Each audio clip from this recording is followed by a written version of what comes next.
So this is the video I've been working on for a couple of months now, and doing the research on putting it together. And in doing the research, it got to be way too big of a problem, because there are just so many rabbit holes you can go down in terms of little niche areas. Battery chemistry, for example, is one that I got dragged down for a while before I stopped and said, look, I don't think this matters for the point that I want to make. The main goal of this video was to put forth the argument that internal combustion engines have a longer runway ahead of them than what the market is valuing them for, and they have much larger cash flows lying ahead of them than what the market is pricing in, that ICE is undervalued at this point in time, and that EV is overvalued at this time, that there is going to be an attraction of margins, that ICE margins are going to increase while EV margins are going to decrease. I didn't need to go down the rabbit hole of battery chemistry to make that point. I also tried to avoid the whole conversation behind autonomous vehicles, robotaxi software, because that is a nebulous market. It really doesn't make up a significant part of revenues in the industry right now. It may be in 20 years, it may be in 10 years, but right now it doesn't. And I really am only concerned about from now to about 2025 when I'm doing any kind of forecasting in terms of margins or whatever. You're not going to get much clarity beyond that, and anything beyond that's typically more fantasy than anything else. So I tried to avoid conversations on that. That's a whole video on its own. That could be a 2 or 3 hour video on its own. A lot of exciting stuff going on there. But for the purpose of what I'm trying to do, it doesn't matter what software you have. It really, my thing is, it matters what's under the hood, what's driving that vehicle, in terms of the point that I want to make. So all the sources that I use, all the sources that I've cited in this video, exhibits, anything I use, all the sources are in the description box below. I have tried to avoid sources as much as possible by journalists. These are sources that would say the auto industry is going to shrink by 25% in 2 years, without giving any source or any information as to why that statement came about. I just ignored it. I looked for sources that came from reputable sources, which I don't mind standing behind me. So MIT, there's some MIT data in here. There is Ernst & Young, Deloitte, a couple of significant research projects, research papers written. And in finding those, I tried to find sources that were more friendly to the electric vehicle side of the market. Because I am trying to make the case that ICE has a longer runway than what the market is pricing in right now. It would be easy to use the car companies and auto industry research reports. It would be self-serving though. So I wanted to find as many arguments on the opposite side as I could. One significant one I used is done from a very green perspective that is very pro-electric. And when the pro-electric numbers start looking and matching the energy industry numbers, then I use the energy industry numbers as well, not in replacement of, but I'll use them as well because they have been confirmed by other sources, so I don't mind that. Again, all the sources are in the description box. You can judge for yourself the biasness or the motivations of the numbers that are presented, but I try to find some that are extremely defensible. The presentation I lay out follows this format here. We're going to start with the stated policy or announced targets for the light duty vehicles, for passenger vehicles to be electric, based on what governments have announced and what automakers have announced. Then we'll define the problem statement. Why are we switching to battery electric. There is a problem statement, and we'll state what the problem statement is and what battery electric is trying to solve, and we'll try to define the size of the problem being solved. We'll look at demand. Not much to look at here. The demand exists, full stop, period. Every car company that has an electric vehicle can sell every single electric vehicle it makes, full stop. I don't know that we have to go too much into demand and segmenting demand based on geography, based on demographics, based on the size of the vehicle. We're not there yet. There is not enough supply for the demand, so we really just don't have to get into that. The big interesting part is the supply chain. There is some interesting stuff here in the problem statement that you might not have thought of, but the big interesting part here is the supply chain. And announce all you want. The supply chain is going to dictate the growth of this market for the next 10 years. So we're going to look at what is needed to meet these targets, even the minimum targets by 2030 and 2035. Look at the current state of the market, and here the last full year we have is for 2021. So we'll look at the current state of the market in terms of sales and market share, who has what market share, models that are existing out there, and the economics of battery electric vehicles, primarily the battery itself. Then some conclusion statements that I can make based on what we've gone through that are more probable than not, that are more true than false. Statements concerning the ICE runway and the level of free cash flow to ICE manufacturers. And can't walk away from this without looking at EV valuations. The conclusion, if we're going to do an executive summary here, the conclusion is that ICE is currently undervalued because its runway is much longer than what is stated up here, and its free cash flows are going to be significantly higher than what we've currently seen for 2021 on a going forward basis. EV is overvalued at this time because its growth rate is going to be constrained by the growth rate of the supply chain, and its margins, all margins in the EV space, will be compressed because of price wars on the low end of the product range and the sheer amount of competition coming into the space. If you disagree with me, please tell me. Everybody has blind spots. In everything that you do, everybody has blind spots. So maybe I'm missing something. I've spent quite a lot of time on this. I don't know that I'd be missing too much. I don't know that there's some big piece of information that could be presented to me where I would say, oh, that changes everything. I've lived for 4 months in every car blog, every research paper that you can come across, and after a while it all starts to read the same. But you go ahead and tell me what you disagree with. If you disagree with me and all you can do is call me names, then I'm going to block you. I don't have time for that, and you're probably in the wrong place if that is your intellectual argument, is to call me names. Or call anybody names because they're not saying what you already believe.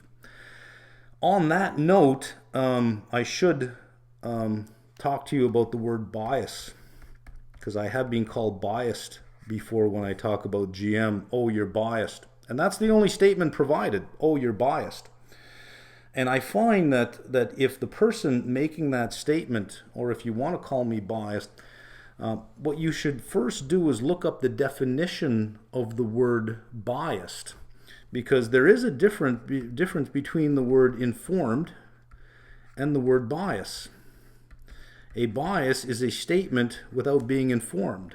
I've taken the time to inform myself. I am biased by the information that I've read. I am biased by the facts. I am not biased because I say this or I say that without any backup to it.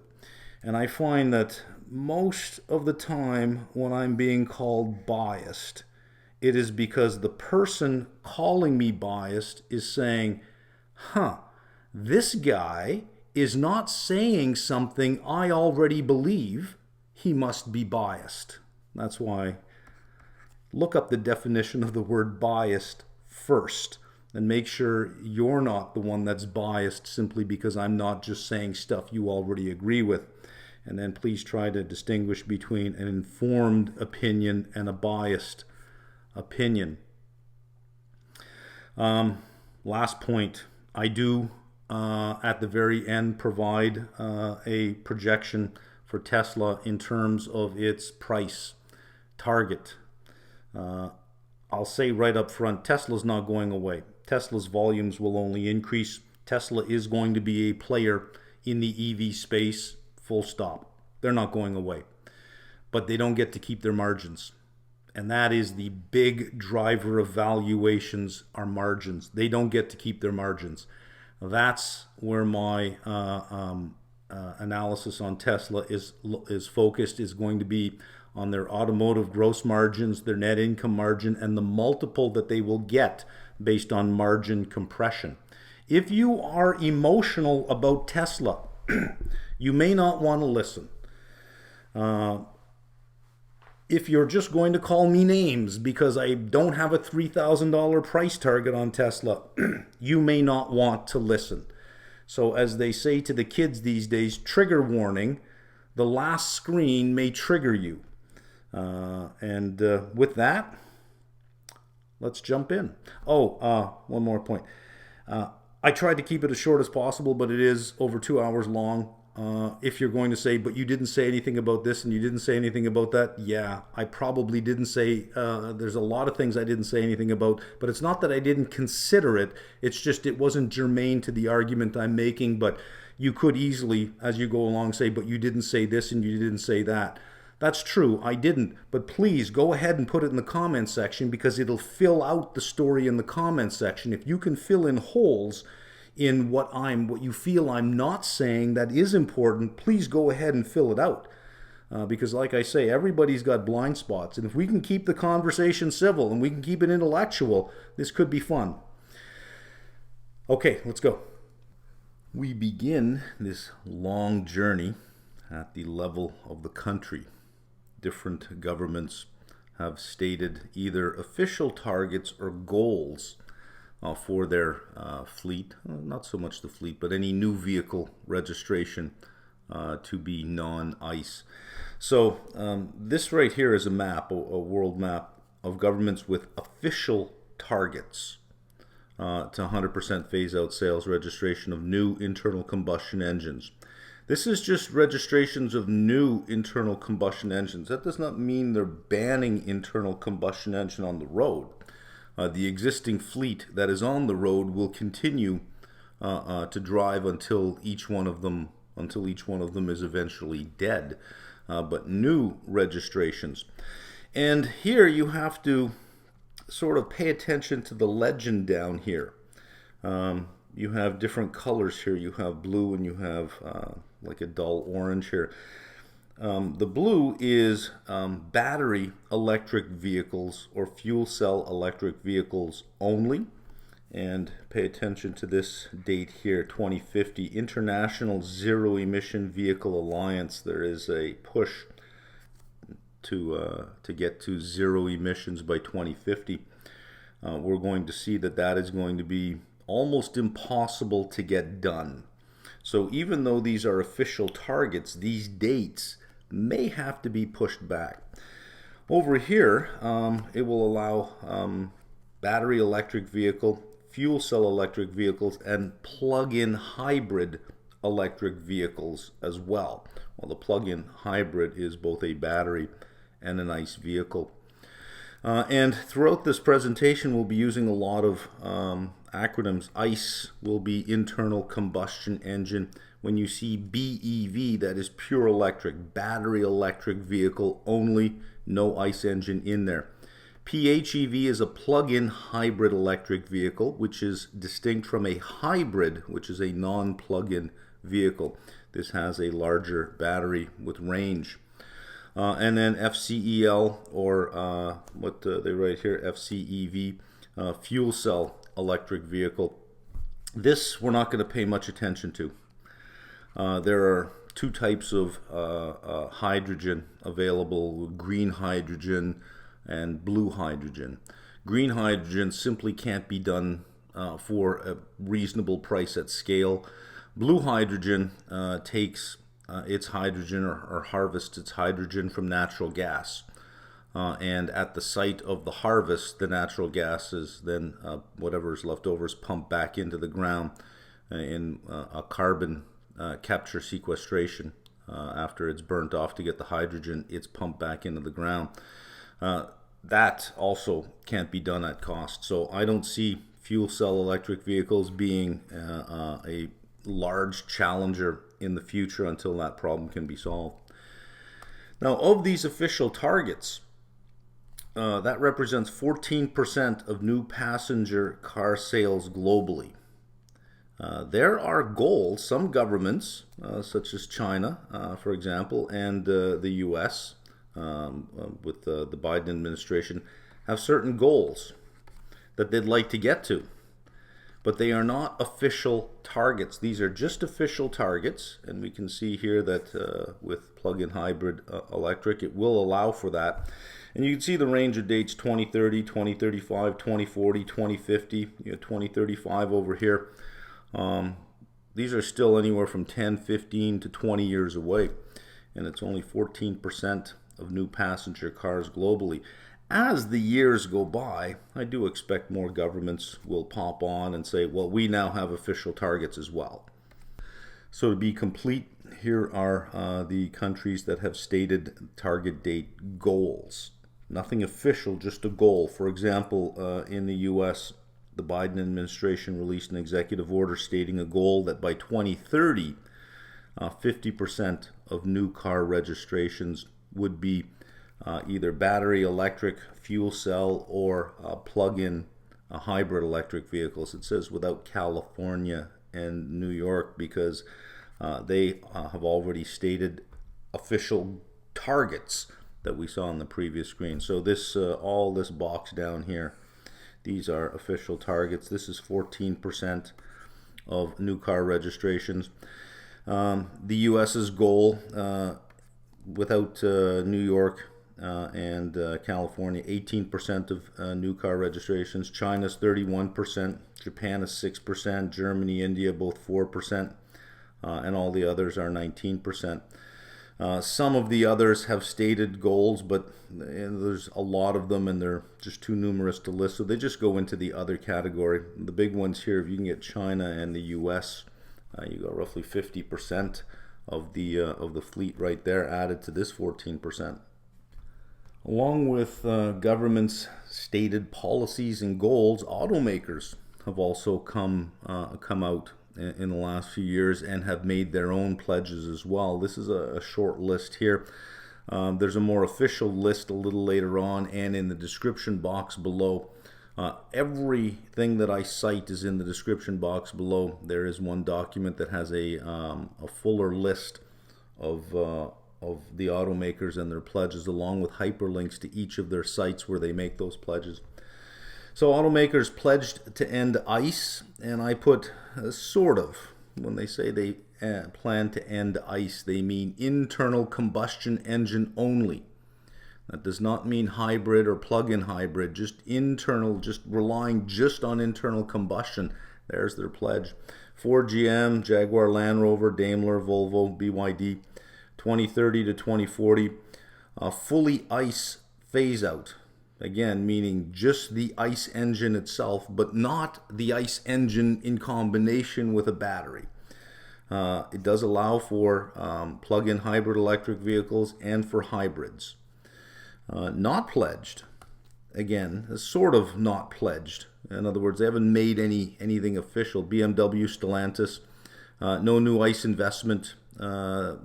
Basically, they've said that so much, we're not making any more ICE investment.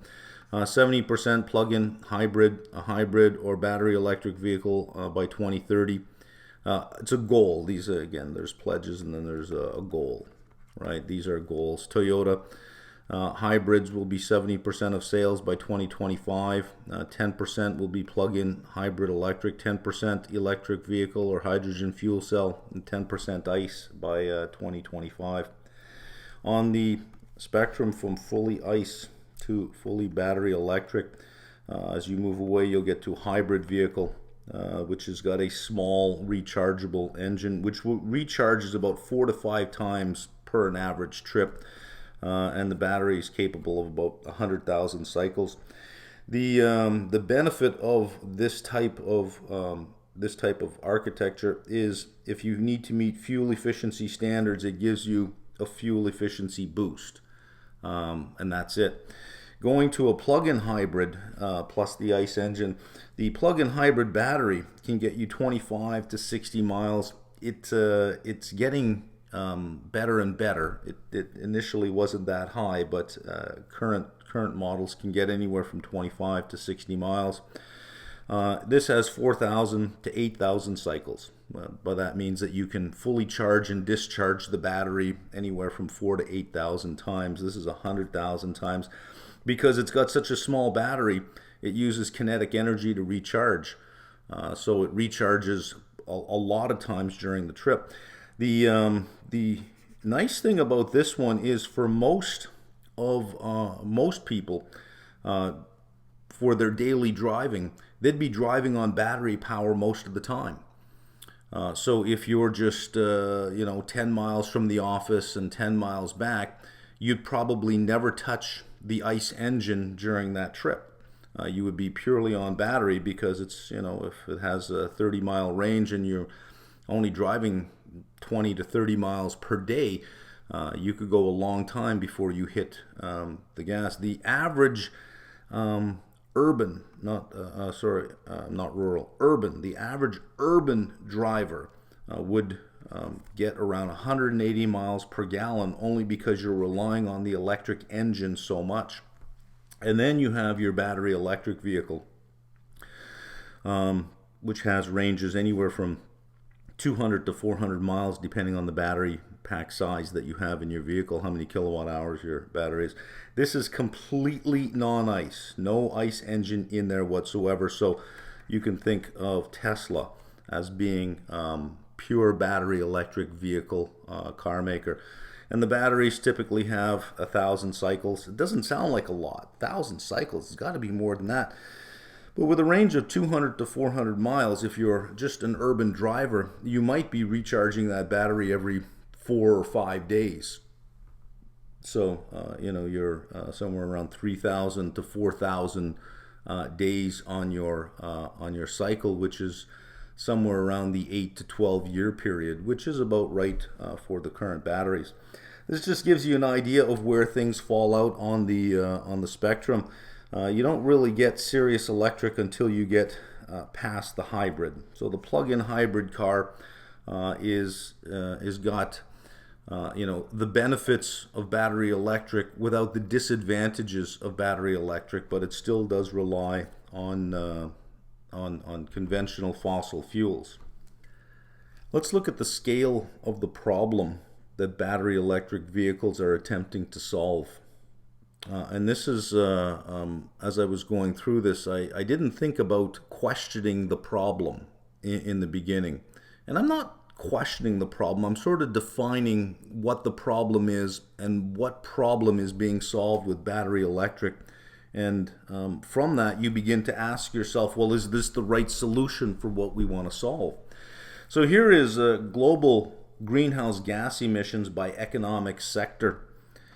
Electricity and heat production, 25% of global greenhouse gases, the largest single source on the planet. And if you have an electric vehicle, this is what is powering your electric vehicle.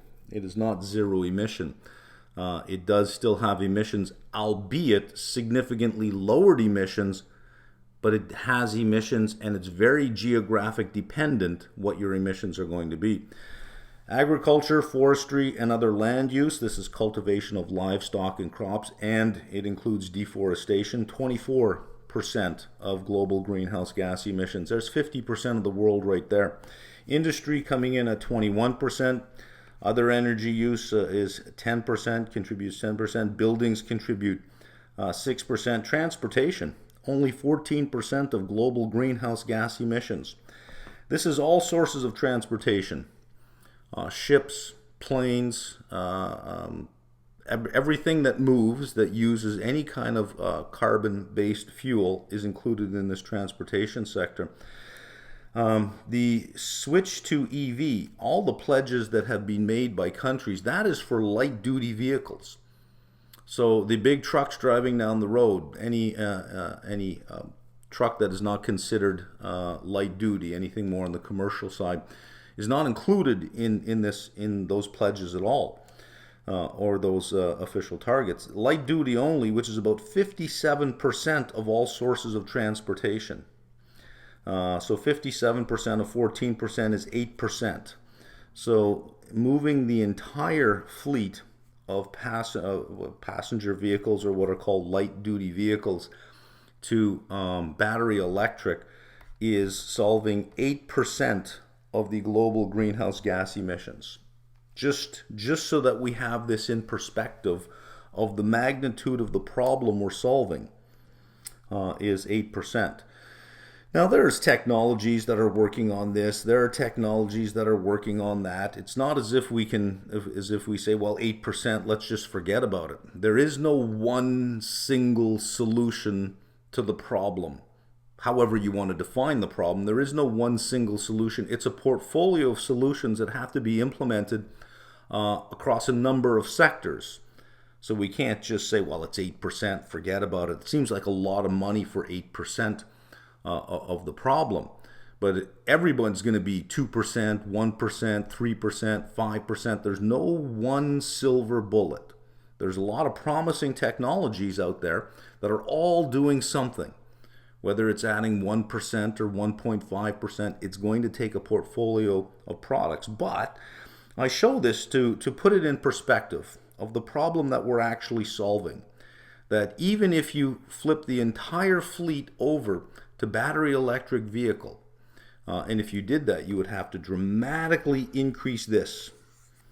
So the increase of this may not actually get you 8%. You might only get 5% or 6% impact on total greenhouse gas emissions. All this other stuff has to be done. Some of this simply can't be done. You're not going to get to net zero by 2050 simply because it's impossible. To assume that there'll be no greenhouse gas emissions on a planet that survives on energy is an assumption that can only get you in trouble as you try to get there. It simply can't be done. And when we start exploring the capacity to provide all the materials, you'll see how difficult it's going to be. I saw a presentation done by the author of San Francisco, Michael Schellenberger. It was on a TED Talk, and he presented these 4 charts. And I thought, well, that's interesting, but where did you get these 4 charts? I want to go right to the source of where you got them. The reference is in the description box below. He got them from MIT. MIT has a site that you can go to, and you can look at the impact of different vehicles. So, and he presented them rather nicely, so I'm going to present them the same way that he's presented them. We'll start up here with emissions. Here is ICE and here is EV. And this is based on a 180,000 mile life. MIT uses a 200,000 mile life in the numbers that they generate. He used 180, so perhaps he got the numbers from the site before they moved it to 200, but we'll stick with 180. And this is the promise, right? Look at that. This is over its useful life, and its useful life being 180,000 miles. So you may drive it 90,000 miles and then sell it to someone else. Well, that vehicle still exists. It's still going to emit greenhouse gases, so you still have to say, well, how long will it be in existence? And this is just tank to wheel. That's just tank to wheel. Notice they start at 0. But they don't get delivered with 0 carbon footprint. So he moves over to here, and he shows that delivering a battery electric vehicle does have a larger carbon footprint than delivering an ICE vehicle. And again, This is MIT data on this, and we'll see some other sources that verify the same thing, only because the mining of the metals you need for batteries are much more carbon intensive. So it comes delivered with a package of carbon already, even though it'll have lower emissions going forward, and it does have emissions because you got to plug it in, and 67% of the world's energy is generated by fossil fuels. So you are either going to be oil powered, natural gas powered, or coal powered to run your electric vehicle. And because it comes with a much larger footprint, this is based on a 60 kilowatt battery, and here is ICE over here. And again, I've kept the same slopes here. 90,000, you have to drive the vehicle for 90,000 miles to hit the indifference point. And again, we're assuming a useful life of 180, that the average car will go to 180. So there is savings. MIT gets to the conclusion based on the initial footprint. This is called well to wheel. This is tank to wheel. This is well to wheel. Well meaning whether it be a mine or whether it be an oil well, but the full channel of how you get to the end of the life. Still a 30% reduction in CO2 over the useful life. Remember now, we're trying to solve 8% of emissions. This will have a 30% reduction, so 30% of 8% is 2.4%. So if you flip the entire fleet of light-duty vehicles over to battery electric vehicle without changing the mix of electricity, and without backing that up into heavy-duty equipment and turning the entire mining industry carbon neutral as well, in the end, all of that is for 2.4%. Again, we're just defining the scale of the problem, right? It's not done at that point because of this extra footprint. He's saying, well, you have a 60 kilowatt battery. What if you had a larger battery with a range that competed with the same internal combustion engine? What if you ordered a larger battery on your vehicle? You'd be up here. So you're going from a 60 kilowatt battery to a 100 kilowatt battery, 100 to 110. The indifference point is greater than its useful life. So if you're ordering an electric SUV with a 110 kilowatt battery, you would have been better to the planet by just ordering an internal combustion vehicle at that point. Because the indifference point, based on just this initial carbon footprint, is greater than ICE. And this gets worse if you are getting your electricity from a coal-fired power plant. You're actually doing worse to the environment over the useful life of that vehicle than if you just didn't get it at all. And then they look at plug-in hybrid electric vehicles. Plug-in hybrid electric, again, for most urban users who are just driving within their neighborhood, if they're driving 40 to 50 miles per day and that's about it, would probably rarely, if ever, use the actual gas tank. You'd be running on just the battery for the most part. So you do have a higher carbon footprint when it's initially delivered. But the size of the battery in there is 10 to 12 kilowatts as opposed to a 60 kilowatt or 100 kilowatt battery. It brings the indifference point to 45,000. Full ICE vehicle, the indifference point is 90,000. If you go from a 60 kilowatt battery to a 100 kilowatt battery, you never hit the indifference point. ICE wins out all the way. Here, you hit the indifference point sooner, and you do have a reduction, although it would not be as much as 30%. But again, location matters of where you're plugging that thing in, that the savings would then matter. Location matters in terms of where you're plugging it in and where you live. If you live rural, you're not going to get the huge benefit that the plug-in hybrid electric vehicle offers you.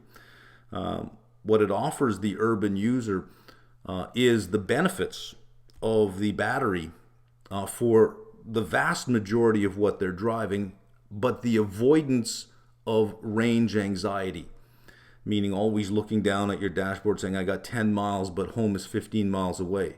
I got to find a charging station or I'm not going to make it. It avoids the range anxiety of having to say, I have to drive to this location today. Maybe once a month you drive a certain distance that would exceed the range of your battery. Well, the plug-in hybrid electric takes care of that because you have that gas engine to fall back on. And you're getting an incredible range from it. Now, as we've already pointed out, even if you're fully battery electric, based on where you're getting your electricity from, you are not avoiding the problem. All right, so this chart is taken from one of the sources in the description box below. And when I looked at the chart, I thought, I think you did it wrong. You have tank to wheel in white. So this is supposed to be tank to wheel up here. This is well to wheel. This is just delivering the vehicle itself. And it compares 2006 internal combustion with what a projected 2030 internal combustion would be. And it has to get there because lots of countries have fuel efficiency targets that the car companies have to meet. They've been typically meeting it with a combination of hybrid and by lowering the weight of the vehicle. So, for example, Ford moves to aluminum for its pickup truck, and it gets a fuel efficiency pickup because of that, because it's lighter than steel. Ford also removes the key lock entry on the passenger side, so there is no key lock on that side because, well, it reduces weight. Screw the driver, you walk around to the other side if you want to get in the vehicle. We're going to remove things that you don't need. So you usually get your efficiency by decreasing the weight.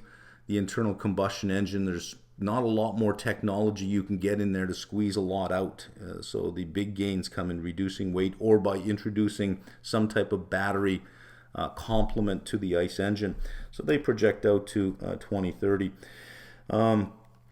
And you have the tank to wheel portion. Anything above the line should be white. So the authors of the chart, I guess, didn't pay attention and didn't make it whiter. The editors didn't catch it. So here's diesel. Here's the hybrid EV. This is just a hybrid. This is the plug-in hybrid. This is just a hybrid, so you're still using fuel. This is the plug-in hybrid. Fuel cell, and we're not going to pay much attention to that. And here's your battery electric. This is carbon emissions. This is all the way from well to wheel, tank to wheel. So well to tank, tank to wheel. So well to wheel, the whole life cycle. You can see from the ICE engine here, even in 2030, the significant reduction here. That's where we get the 30% reduction in carbon emissions over the useful life of a vehicle. But look at plug-in hybrid based on electric, because this is the carbon footprint it comes packaged with before it arrives, and this is the EV. Now earlier I said that location matters, so this is a great chart to look at, and there are a couple more sources that show the difference between very specific regions depending on the mix of electricity that they have. If we look down here at this one first, this is life cycle greenhouse gases for an electric vehicle and a gasoline vehicle. When it says life cycle, it means everything from the time you dig the first hole in the ground to get whatever it is that you want, transporting the raw materials, converting the raw material, everything, all the way through the final destruction of the car, the disposal of the vehicle. The blue is the manufacturing and end of life part of the vehicle. The orange is the operation. This is an EV with 300-mile range. This is a gasoline car. And you may be saying, well, what's going on here? I thought there was nothing beyond that. You still got to plug it in. you still got to get your electricity from somewhere. So this is very sensitive to assumptions based on where you're getting your electricity from. So I'm in the Niagara region in Ontario, Canada, and we have full hydropower here. Niagara Falls generates the electricity for this whole region. So if I get an electric vehicle and I plug it in, I actually have zero emissions. An electric vehicle here is the best that I can get because it only comes delivered with that footprint. However, any excess electricity that is generated from Niagara Falls is sold into other markets that would have been getting their electricity from coal or natural gas or oil. So even though I say, well, I'm here, it's hydro, I have zero emissions, that's not really true, because if I didn't plug in that vehicle, the electricity used to charge that vehicle would have been excess electricity that would have been sold into another market and displaced coal or something somewhere else. So it's not entirely true, but it is a benefit of being in a region where your power generation isn't carbon-based. The more carbon-based you are, if this were coal, this would actually be higher. And this is the gasoline car. Notice that it does come with a lower footprint to begin with. We say it's sensitive to location. Europe, United States, China, and India. And this is 2021 with projected 2030 life cycle greenhouse gas emissions of average medium-size gasoline internal combustion engines and battery electrical vehicles registered in Europe, United States, China, and India in 2021, and projected to be registered in 2030. And then it talks about the error bars here. So you can see from 2021 to 2030 in Europe, there's not going to be much benefit with internal combustion. You're not going to get much extra efficiency out of that. The United States a little bit more. If we look at China, a little bit more as well here, and India, not much more. Look at the big difference with battery electric in 2030 here all the way down to here. Keep in mind this is Europe. You'll notice that the US doesn't get as low as that because it gets its power from different sources. So that's 2021. Here is 2030. So if we bring this across, the US would still be higher. Look what happens when you get into China and India, because much of their power is generated with coal way up here, and India is way up there. So India is, we draw the line straight across here, still better than internal combustion engine, but you can really see the difference here if we just draw a line from center points. Comparing Europe with India, because they use much more coal. So the source of the electricity generation is going to matter. All right, next couple of screens, I'm going to present some of the conclusions from this paper, a life cycle environmental impact comparison between traditional, hybrid, and electric vehicles in the European context. The assumption is Germany. And this HEV is a hybrid, not a plug-in hybrid, just a hybrid. Its battery is anywhere from a 1 to a 1.5 kilowatt battery. Red is battery end of life, the impact of the end of life, the use phase and the production phase. And BP is just battery production itself, just how much is added from the battery production. And we have global warming potential, and you have fossil fuel potential. This is depletion of fossil fuels. You can see battery electric is really low on this side, but it does have something because, again, it has to plug into some source of electricity generation. Global warming potential, and it's just assumed, let's call ICE 100%. You can see going to hybrid 86%. You could drop by 14%. And here you get to 58.6%. Again, we're assuming Germany here. You drop to 58.6%. and fossil fuel potential drops that to 46.1%, using less fossil fuels, again because of the mix of power generation in Germany. When we think about the shift over to battery electric, the big concern, the big area of focus is greenhouse gas emissions, and that was always mine as well.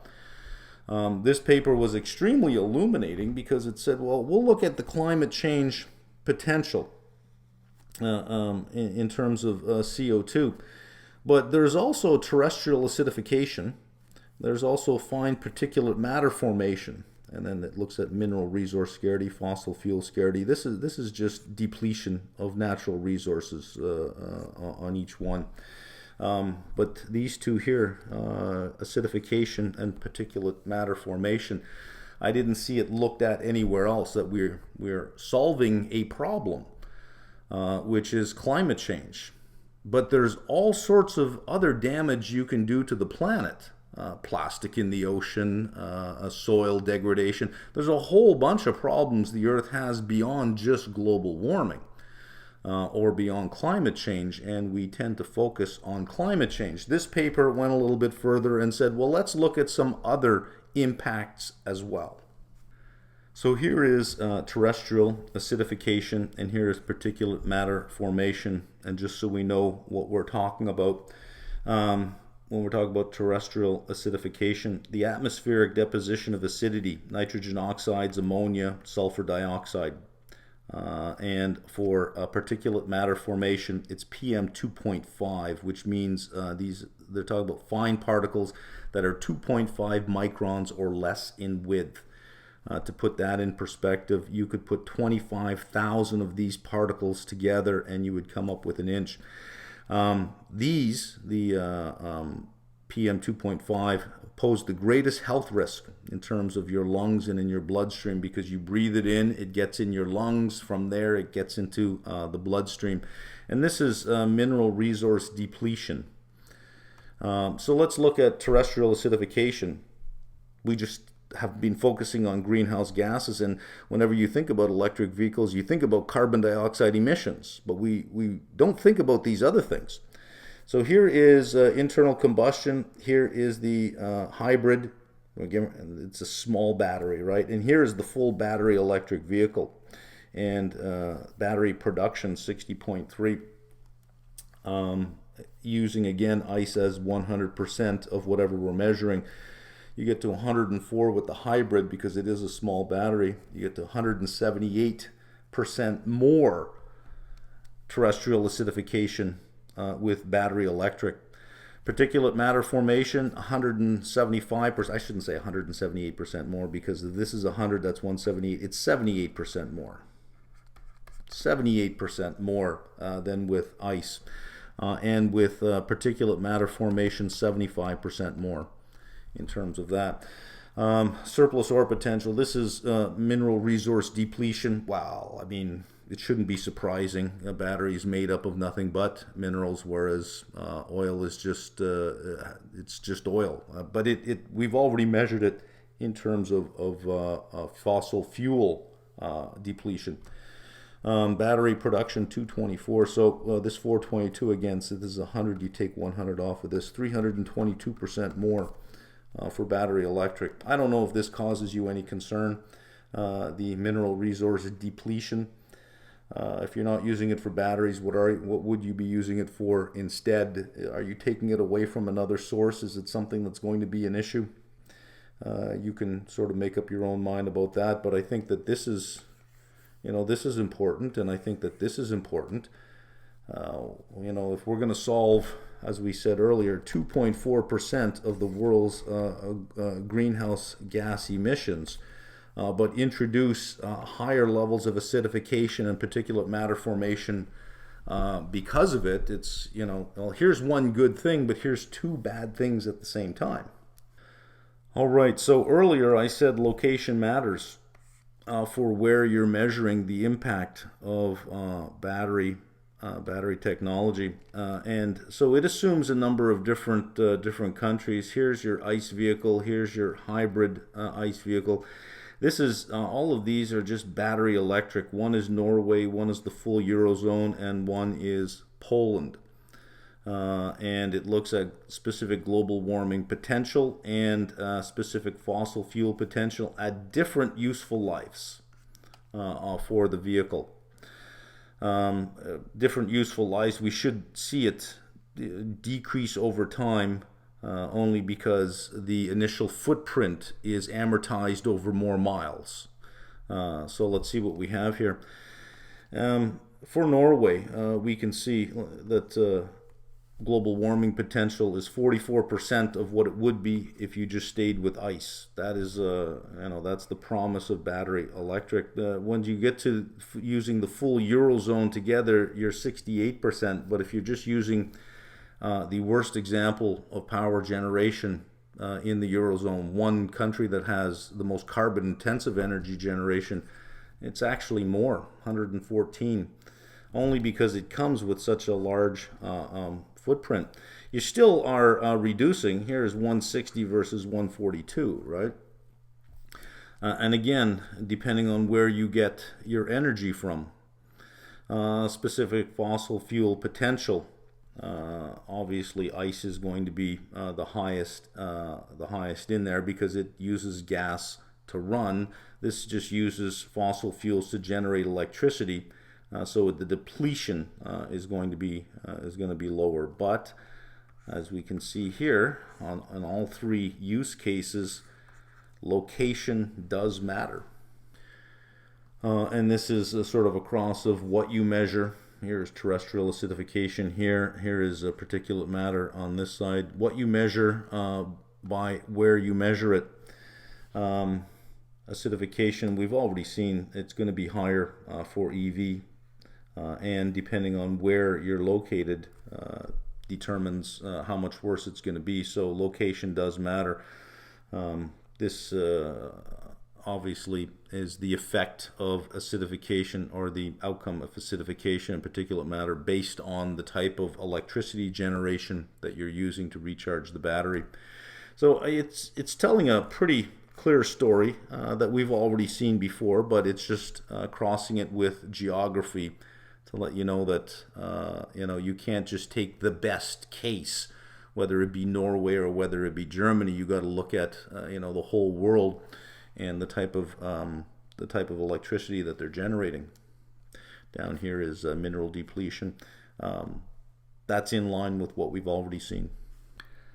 So we should have a clear picture now of the problem that we're attempting to solve. The size of the problem, the global problem we're attempting to solve. It's a small amount that's being solved here. This is not the panacea. This is not the end of it. This is a small part. And in attempting to solve 2.4% of greenhouse gas emissions, given the current mix of electricity right now, as electricity shifts over to greener sources, the impact of moving to battery electric vehicles will increase. But given the current mix that we have right now, it would amount to 2.4%.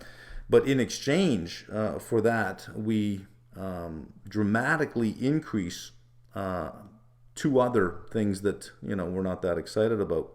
Let's look at demand now, because the demand for EVs seems insatiable. And I think that the demand for EVs is based on a narrative that it will save the planet, an overhyped narrative that I think has gone too far. Still, again, as I said, the solution to the problems we have are going to be a portfolio of solutions. We can't just walk around looking for one silver bullet that does it all. It's a portfolio of solutions. So it is a solution. It's just not as big a solution as what people believe it to be. And I think that most people are completely unaware of the disadvantages of battery production, of the impact that battery production actually has. Be it as it may, car companies will sell to demand. So let's look at the state of demand right now. As of June 2022, when I'm doing this. Every car company is chip supply constrained. So it's not as if when we look at car sales month to month, quarter to quarter, we see that they're down a certain percentage. That's not because the demand is down. It's just the industry is extremely supply constrained. Extremely supply constrained. Janet Yellen, the Secretary of the Treasury, when speaking with Congress the other day, stated that 1/3 of inflation can be attributed to new and used car vehicle pricing because of the supply constraint. That the volume that we're seeing of sales today, I'm going beyond what she said now, the volume of sales that we see today is not because demand has dropped off, it's because that's all that they can produce right now, and that's why prices are so high, and that's what's contributing to inflation. That if policy had something to do, fiscal policy had something to do, it would be heavily directed towards increasing the capacity of chip makers. And that would go a long way to reducing inflation, simply because, she said 1/3 of it attributed just to vehicle pricing. Every automaker can sell every vehicle it makes right now. Somebody had said to me, because I believe Tesla to be overvalued. I said, well, Tesla can sell every vehicle it makes. Who else can say that? Every car company on the planet right now can say that. Every car company on the planet has a lineup. I have a friend who has a dealership, and I sat with him for a couple hours just peppering him with a whole bunch of questions. Every dealership is on allocation right now. So if you are a Ford dealership and you say, we would like 30 of these vehicles, you might get 6 of them. Every dealership is on allocation. And when you walk onto the lot, there's no negotiating. My friend tells me half the vehicles he gets are sold before they even hit the lot. They're sold even before they arrive, and they don't hang around long, usually a week. The other ones that are not sold are about a week. Dealerships have never had bigger margins than now, and they've never ever had the cash flows they have now. Even though they sell fewer vehicles, they've gone from an average of $2,000 to $3,000 margin per vehicle to $10,000 to $12,000 per vehicle.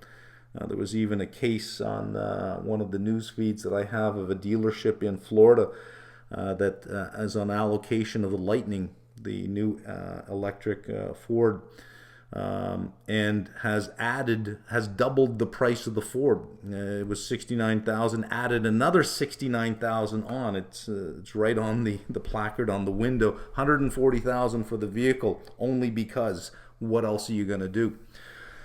So every car company right now can sell every vehicle it makes.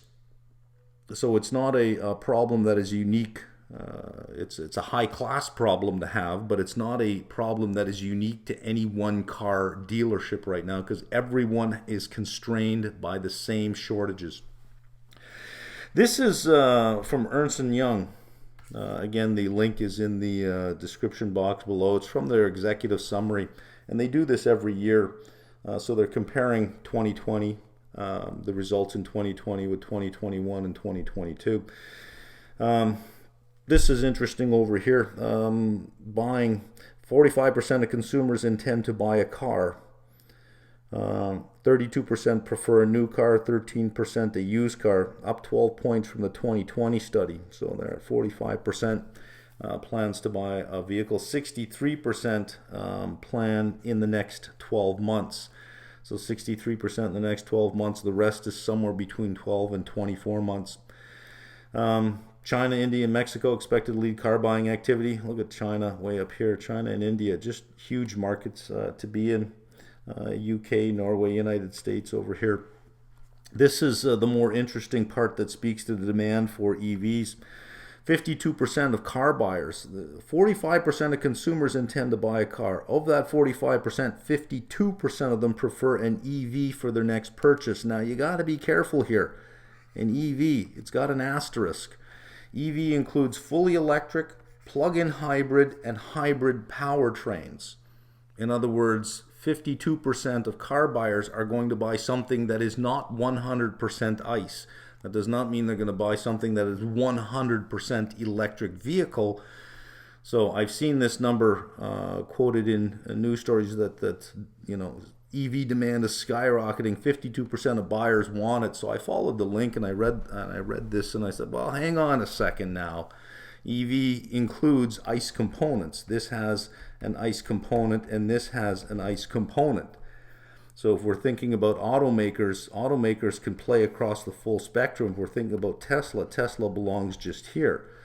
So if we're looking for the demand for pure electric vehicles, let's try to pull this apart. And it is robust. Fully electric in 2020, 7% said that's what they want. Again, it's 52% of the 45%. So let's not think that it's 7% of everybody who wants to buy a vehicle. It's just 52% of the 45%. 7%, now it's 20%. Say they would take a fully electric vehicle. Plug-in hybrid went from 7 to 11%, and just hybrid went from 16 to 21%. And it would make sense. I think the more urban you are, the more likely you are to lean towards fully electric. I'm sure buyers have done their homework. They recognize the range. They probably calculated in their head what that means to them. I don't think they're going into this and finding out 2 months later, oh my God, this doesn't go where I want it to go. I think they're doing their homework.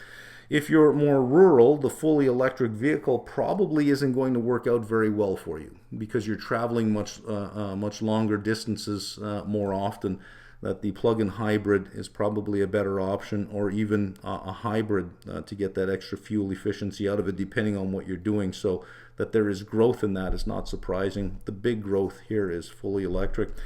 So this is where you get from 30% in 2020 to 52%. So this number here, this 52, is made up of fully electric, plug-in hybrid, and hybrid. So 9 points of this 22-point increase comes from here. The other 13 come from fully electric. Environment continues to be the top motivator for consumers buying an EV. Environmental concerns. And the study didn't break that apart, just said, oh, the environment. The environment's everything, right? It is the atmosphere, it is the water, and it is the soil.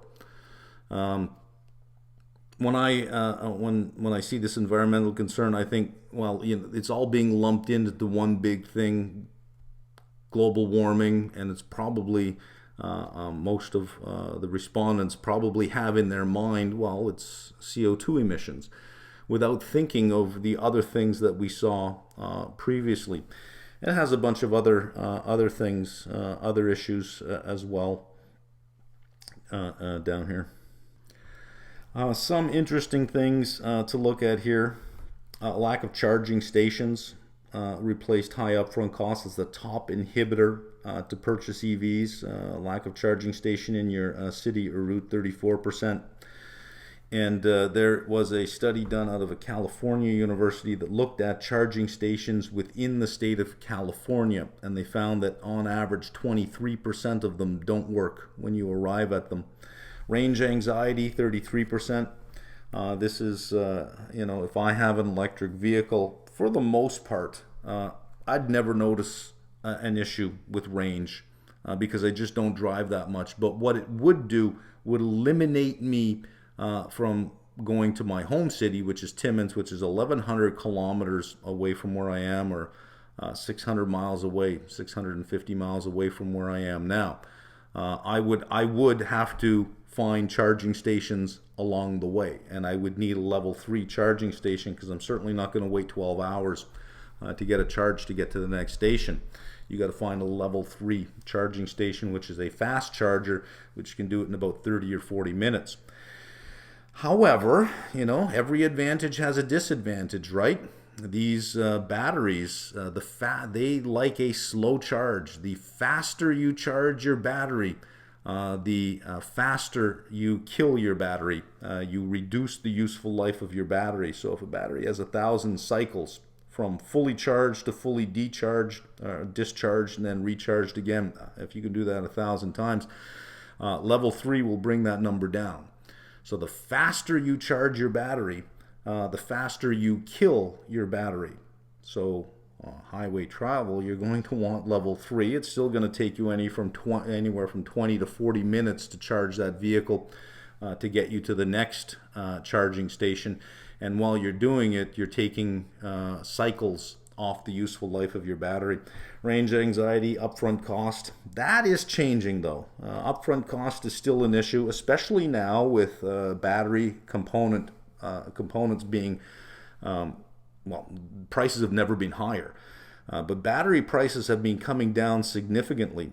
They had hit $132 per kilowatt hour, and the belief was by 2022 they'd be well under $100 per kilowatt hour, which is the number that you want to get to. Under 100 makes it very cost competitive with ICE at that point. Well, they're back up to around 160, 170 per kilowatt hour because of the increase in the raw material pricing. So that is still an issue, but that's not going to be an issue if you can solve that problem. Also, there are different technologies in use that can lower the cost of the battery as well, and different chemistries can lower the cost of the battery. So I'm not seeing that upfront cost is a big deal. Absence of adequate home or work charging infrastructure, that's increasing every day. So over time, I don't see this as any kind of a drawback, because over time, these things are increasing all the time. Charging and running costs, I don't know that you can compare it with gas and go from there.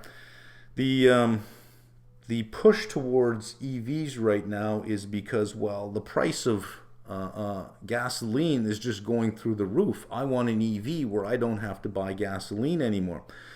But depending on where you're located, have a look at your utility bill. These things tend to move in tandem. They move together, so that there's a correlation between how much natural gas you use to heat your home in the winter versus the price of gasoline at the pump. These things tend to move together. So I don't know that that's a big issue that I would think about at all. 80% of EV owners use home charging, indicating a strong need for home charging infrastructure. This can be significant as well, because you have to have an electrician come out and install a certain type of plug if you're going to use more than just a level 1 charger. You're going to use level 2. Level 1 is going to take you 3 days to recharge your car. You're going to want at least a level 2. Certainly not level 3. Level 3 chargers are tens of thousands of dollars. But you're going to want level 2, which means when you buy the electric vehicle, you also have to buy the level 2 adapter. Then you have to get an electrician to come out to your home and take care of that. So there is that cost as well. Charging daily versus multiple times a week versus maybe once a week occasionally. And never charging at home. This is the use of a home charging, never charging at home. Physical touch points. A lot is made of the direct sales route, where you can cut out the dealership. You go right from the manufacturer right to the user, which Tesla has sort of pioneered that. 63% of car buyers prefer to interact with a salesperson at a dealership to gather information. 64% prefer to purchase a vehicle from a dealership. 39% of used car buyers prefer to purchase from a dealership or a showroom, and 51% for car servicing. The intellect in the society is distributed normally, with 100 being the average IQ. This 51% must be these people. Get your vehicle serviced at a dealership. That's got to be these people. It's interesting that it comes down to about 50%, because it's got to be the left tail of the distribution. You never get your car serviced at a dealership, ever. I've had 2 friends in the past that have worked for dealerships, and they come up with problems. They come up with problems because the service person who books your vehicle is in charge of generating revenue for that unit, they come up with problems. They'll tell you it's this and it's that and it's this, and if it's under warranty, they'll replace the brakes, and they'll still bill the auto company for the warranty charge, and they'll tell you, oh, it was under warranty. We saw this and we saw. Never take your car to a dealership for servicing. Look at the infrastructure that they have to support. You're not getting out of there for anything reasonable. Find a good mechanic with a shop somewhere and never tell anyone, so that you can always get your car fixed there. What we've seen with the traditional, or if you like, legacy automakers, is more of them are announcing multi-channel use. That, yeah, we'll still have the dealership network, but if you want an electric vehicle, you can buy it directly from our site. So multi-use, multi-channels are on the rise. Consumers actively adopting digital channels. 26% will use a digital channel for car purchase.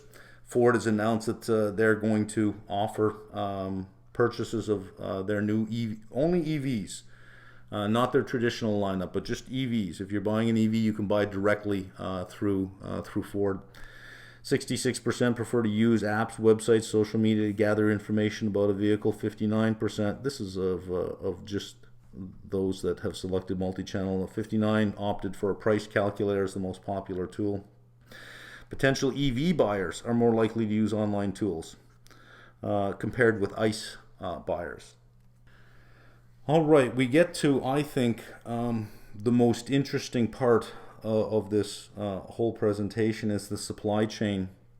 And the supply chain here, I'm not going to include chips in this because that's a problem for everybody. I'm just going to include the supply chain for batteries themselves, because we have a lot of aggressive goals from goals and stated policies from national governments, local governments, state, provincial governments, from automakers, that if everybody does what they say they want to do, there's a certain amount of capacity in supply that's going to be reached by a certain date. And when I say supply of vehicles to the market. If you didn't have to worry about the supply of the raw materials by 2030, how many of the new vehicles would be battery electric? Well, we don't live in that world. We do have to worry about the supply chain. That the amount of vehicles that could be available are very different than the amount of vehicles that will be available given the supply chain issues. China, right now, 80% of battery materials, especially lithium. Russia, platinum and palladium, big suppliers of this. However, this is more for ICE. This is going to fade over time. Processed nickel is a big one. I think they are the fifth largest in the world, but they're I think 1 or 2 when it comes to class 1 nickel. You can use class 2, but it requires significantly more processing. Also refined copper and aluminum. You're going to need aluminum as you move to battery electric, because the lighter you make that vehicle, the longer the range of the battery. The heavier the vehicle, the shorter the range of the battery is going to be. Democratic Republic of Congo for cobalt, although I'm not too concerned about this, because the reading that I've been doing is suggesting that chemistries that use a reduced amount of cobalt or that are cobalt free are probably going to be the more dominant use. Graphite, the 2030 demand for graphite is going to be 3 times the current supply, and it's all China right now. 6.6 million EVs were sold in 2021. EVs, this includes all EVs, again, anything with a battery in the engine, not just fully electric. Fully electric, I think, was down around 4.2. The difference being hybrid and hybrid plug-in electrics. 6.6 million in 2021. The best target I've seen so far, when I say best target, it's sort of an average of all the other ones. 20.6 million by 2026. So 2022, 23, 24, 25, over 5 years, that's a 25.6% compounded annual growth rate. It is worth noting that to hit this target, 20.6 million, the supply, some of the supply does not exist at this time. If you take every automaker's stated goal for EV, actually before we get here, by 2030, 33 million. I've seen that range anywhere from 30 to 33 million, so I took the top end at 33. That would be from 26 to 30, a 10% compounded annual growth rate in EV, total EV adoption, we'll call it 10%. So you have a high growth rate period up to 2026, and then it shifts into probably a medium growth rate of up to 2030. And this drop here is probably got a lot of supply constraint built into it. If you take every automaker's stated goal for EV, you need 35% growth per year to 2030 to hit everybody's goal. And that's why they're not stated policies. They're set as goals that if everybody tried to achieve their goal, this is what you would need in the growth, which means you need that growth in the supply as well, all the way to 2030. Let's look at some interesting charts here.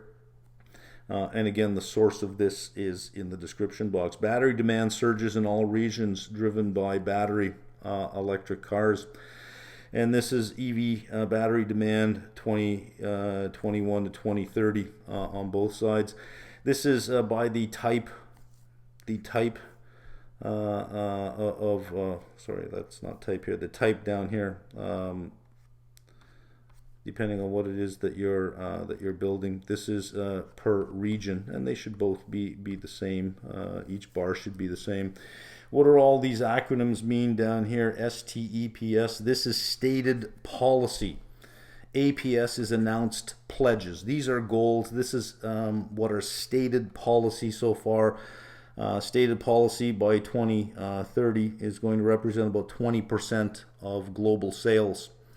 Announced pledges are about 30% of global sales. And then there's NZE. You're going to see that a little later on, NZE. This is net zero emissions by 2050, which is expected to be, to get to net zero emissions by 2050, you have to hit about 60% global sales have to be EVs by 2030 if you're going to hit the 2050 target.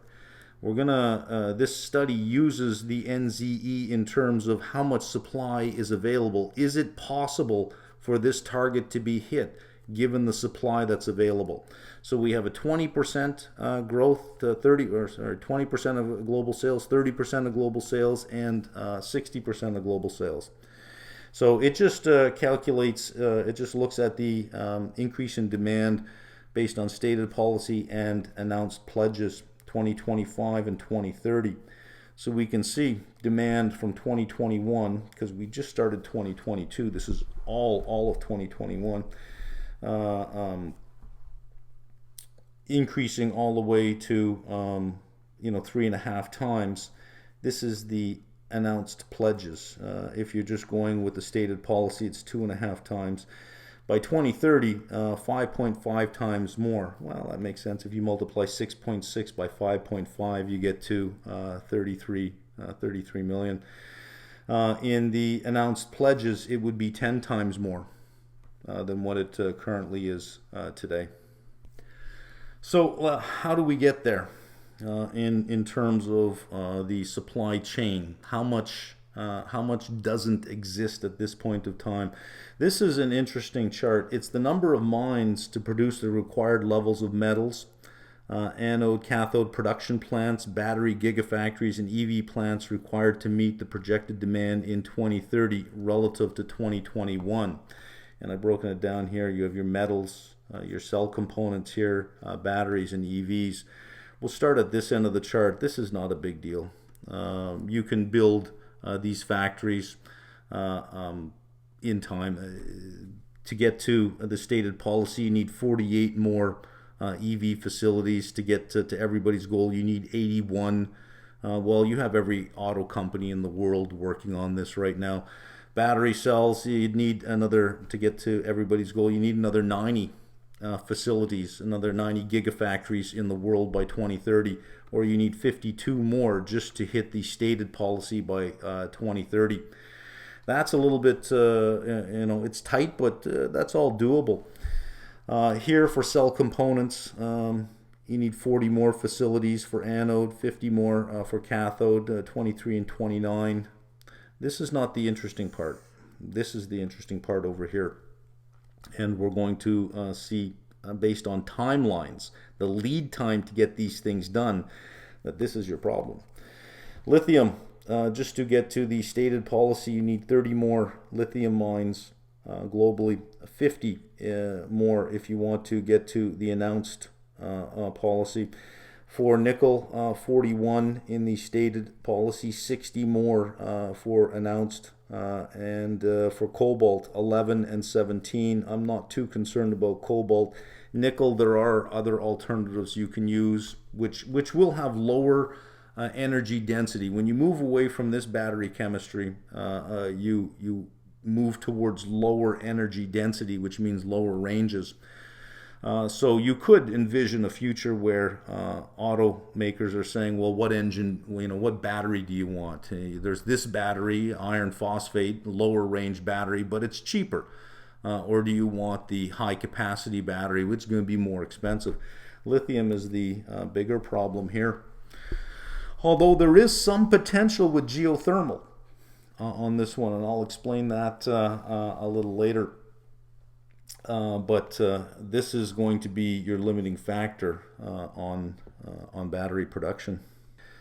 All right, this is the range of typical lead times to initial production for selected steps in EV battery supply chain. And let's start with the lithium mines. This is lead time to initial production, anywhere from 6 years to 19 years. For a nickel mine, it's anywhere from 4 to 18 years. If everything goes well, you can get a lithium mine online in about 6 years. You can get a nickel mine online in about 4 years to initial production if everything goes swimmingly. If not, it could be up to 19 years for a lithium mine. Raw material processing, shorter lead times. Once you get into EV production, yeah, they can come on in a matter of 2 or 3 years. Battery cell production, anywhere from 1 to 4 years. Cathode, anode production, 2.5 to 5 years. Raw material processing. The further back you go in the supply channel, the longer the lead times are going to take.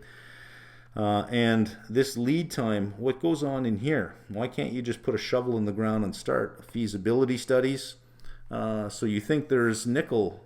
How much is there? Is it going to be worth it to get that out of the ground? So there's this big, all the geologists go in, they do their core samples, they do all of that first, right? Feasibility studies. Then you got to get permits. The time for these two things has increased over the last 10 years. Securing financing. This is a problem because the technology in this industry isn't set in stone yet. You have a couple of competing technologies. I'm not going to keep fuel cell in there, but solid state batteries are something on the horizon that does have potential. So how long is it going to take to recover any kind of investment from one of these? And can they be recovered if a new technology comes along in battery technology that makes all of this obsolete? So securing financing is going to be a big deal, especially with interest rates rising around the world.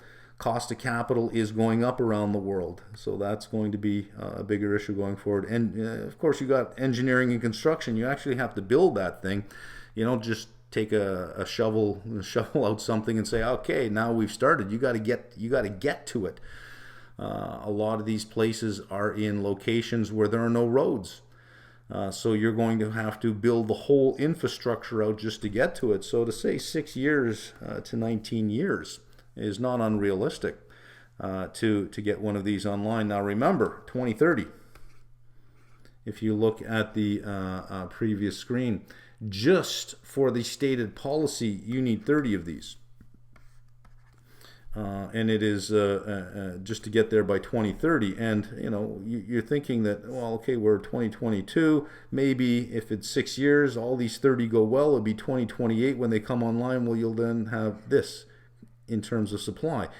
When we're thinking about 6.6 million vehicles to 33 million vehicles by 2030, you're thinking about a growth rate that looks like this. Well, what do you do during this period of time? The growth rate is going to be more like this. It'd be pushed later into the decade, so that you're not going to get those big growth rates over the next few years unless you can solve this particular problem. You need 30 just to get to the stated policy. You need 50 of these 50 new mines to get to the announced policy. So this is why the title, Meeting Battery Demand in 2030 and Beyond, requires investment to be mobilized now, particularly in new mining capacity. Because again, if everything goes swimmingly, you can bring these on in about 6 years. Okay, so this chart here, demand side measures such as limiting the growth in battery size can help bridge the gap. This is measures to lower metal demand in 2030 in the net zero scenario. This is saying that we want to get to net zero in 2050. Lithium, this is a non-EV demand. This is EV demand. Well, why not just use smaller batteries and use a constrained chemistry? We can get demand down to here. This is supply in 2030. You're not going to hit that aggressive net zero scenario for 2050 because you need to be here in 2030. This will be the demand in 2030. This will be supply. You got to get supply up to here by 2030 if you're going to be on track for 2050. So I think we can take that 2050 and say, look, that's going to be pushed back. That's just not going to happen. As far as cobalt, it can happen. That's not a limiting factor here for net zero, so it's not going to be a limiting factor on that one. Nickel does have a bit of an issue here as well when we think about supply in 2030. So given the current or given battery chemistry that would include lithium and nickel, not going to happen. The net zero scenario is not going to happen. Okay, this is a little bit more informative here. This is the net zero. This is what we looked at on the other screen. It doesn't look like it's going to work out very well. For cobalt, we saw that it is possible, but not for lithium and nickel. But that's net zero. Let's look at the stated. We have the stated policy, and we have the announced policy. The green line is stated policy. The yellow is announced policy. So for stated policy, we see, the forecasts are that you'll be able to meet the stated policy goals, but not the announced policy goals, and certainly not the net zero emission by 2050. So lithium, nickel, and cobalt.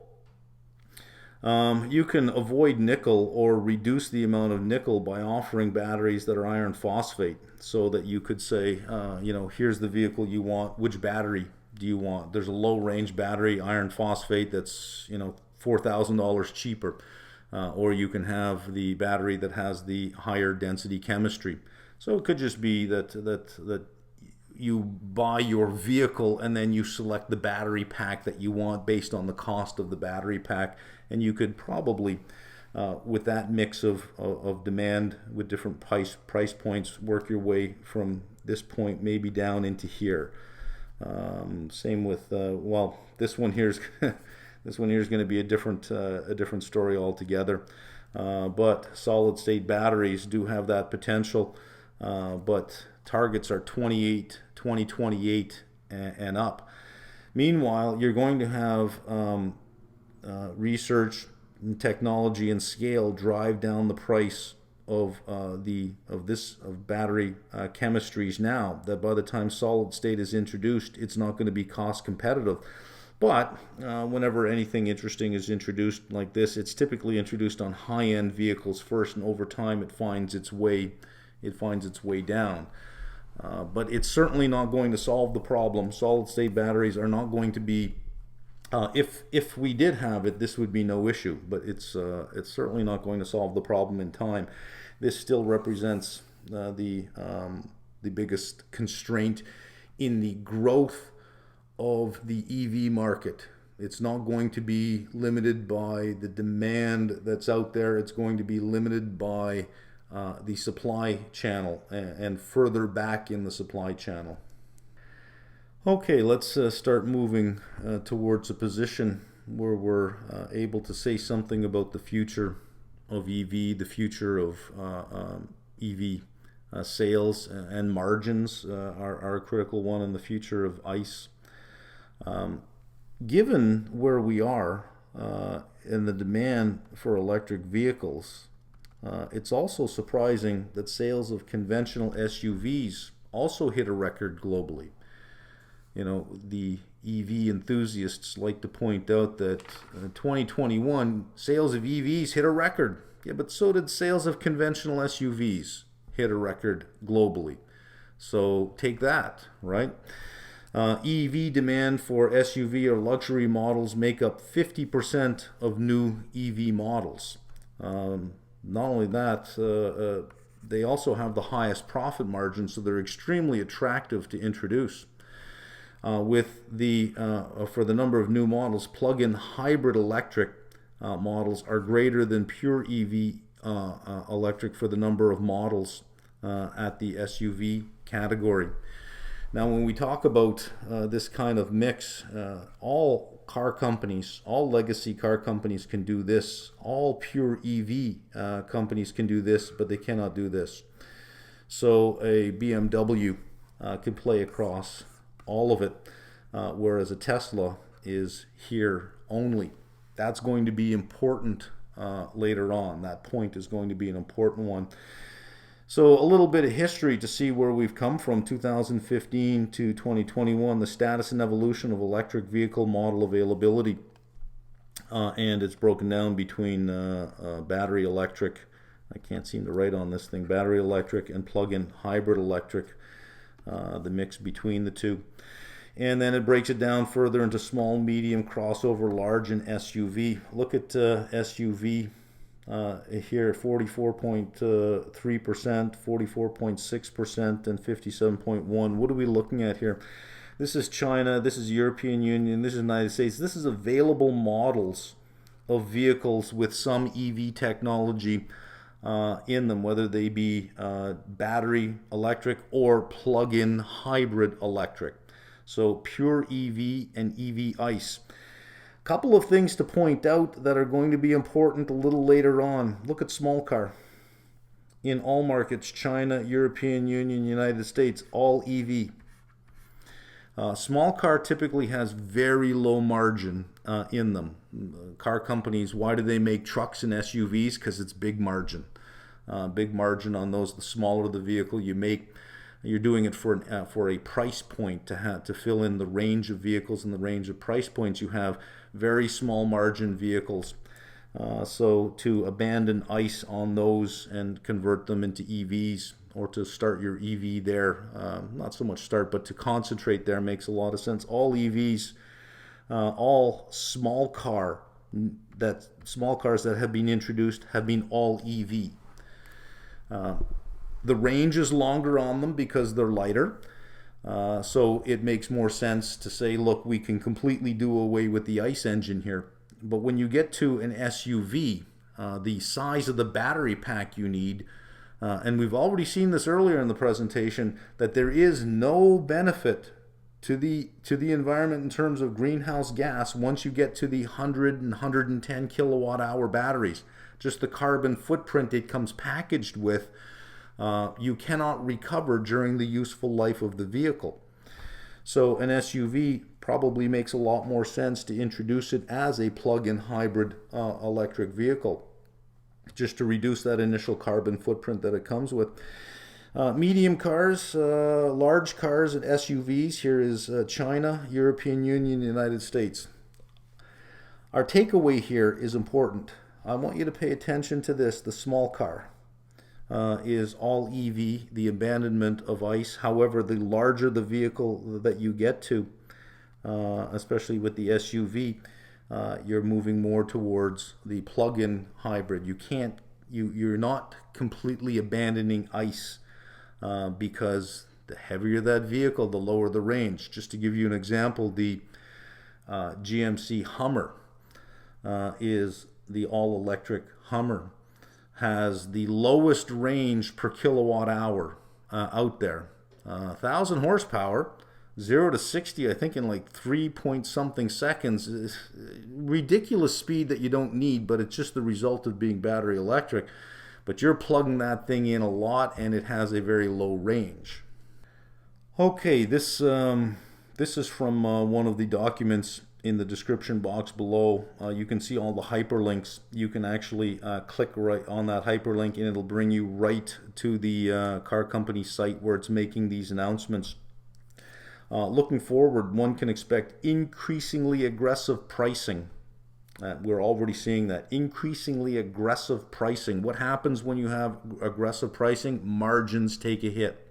I'm going to do a sensitivity analysis on Tesla a little later on what it costs in terms of cash flow for every 100 basis point hit in gross margins, because they're going to get hit. Everybody's coming in.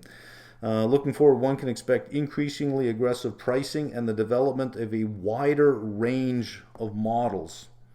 In some markets, the combined ambitions of OEMs are more ambitious than government announcements.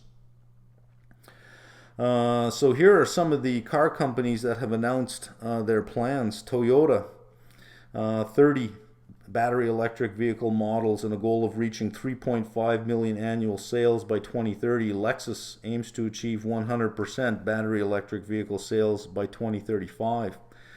Volkswagen, all electric vehicles would exceed 70% of European and 50% of Chinese and US sales by 2030. All electric. And that by 2040, nearly 100% should be zero emission vehicles. Ford, 1/3 of its sales to be fully electric by 2026 and 50% by 2030. Volvo, fully electric car company by 2030. Geely, 30% of electric cars by 2025. BMW, 50% of its vehicles fully electric by 2030 or earlier. BMW recently delivered its 1 millionth electric vehicle. Mercedes, the 2025 all newly launched vehicles will be fully electric. So they're putting a terminal value on ICE at 0 whenever that happens, because anything newly launched will be EV. General Motors, 30 EV models. And for installed electric vehicle production capacity of 1 million units in North America by 2025 and carbon neutrality in 2040. Stellantis, 100% of sales in Europe, 50% of sales in the United States to be electric by 2030. You've got Hyundai, you've got Kia, Dongfeng, BYD, and there's more on the list. This is just a sampling of what's out there. One thing is clear, money is coming into this space. Players, well-financed players with huge cash flows and deep pockets are coming in to this space. If there's one thing you take away from this, it's this. One can expect increasingly aggressive pricing. The top part of this screen is some narration from Volkswagen's site. Couple of important things on here that you could say pretty much for every legacy automaker. So let's just go through a couple of the sentences here. Profit and revenue pools are expected to shift gradually from internal combustion engine cars to battery electric vehicles, and then to software services boosted by autonomous driving.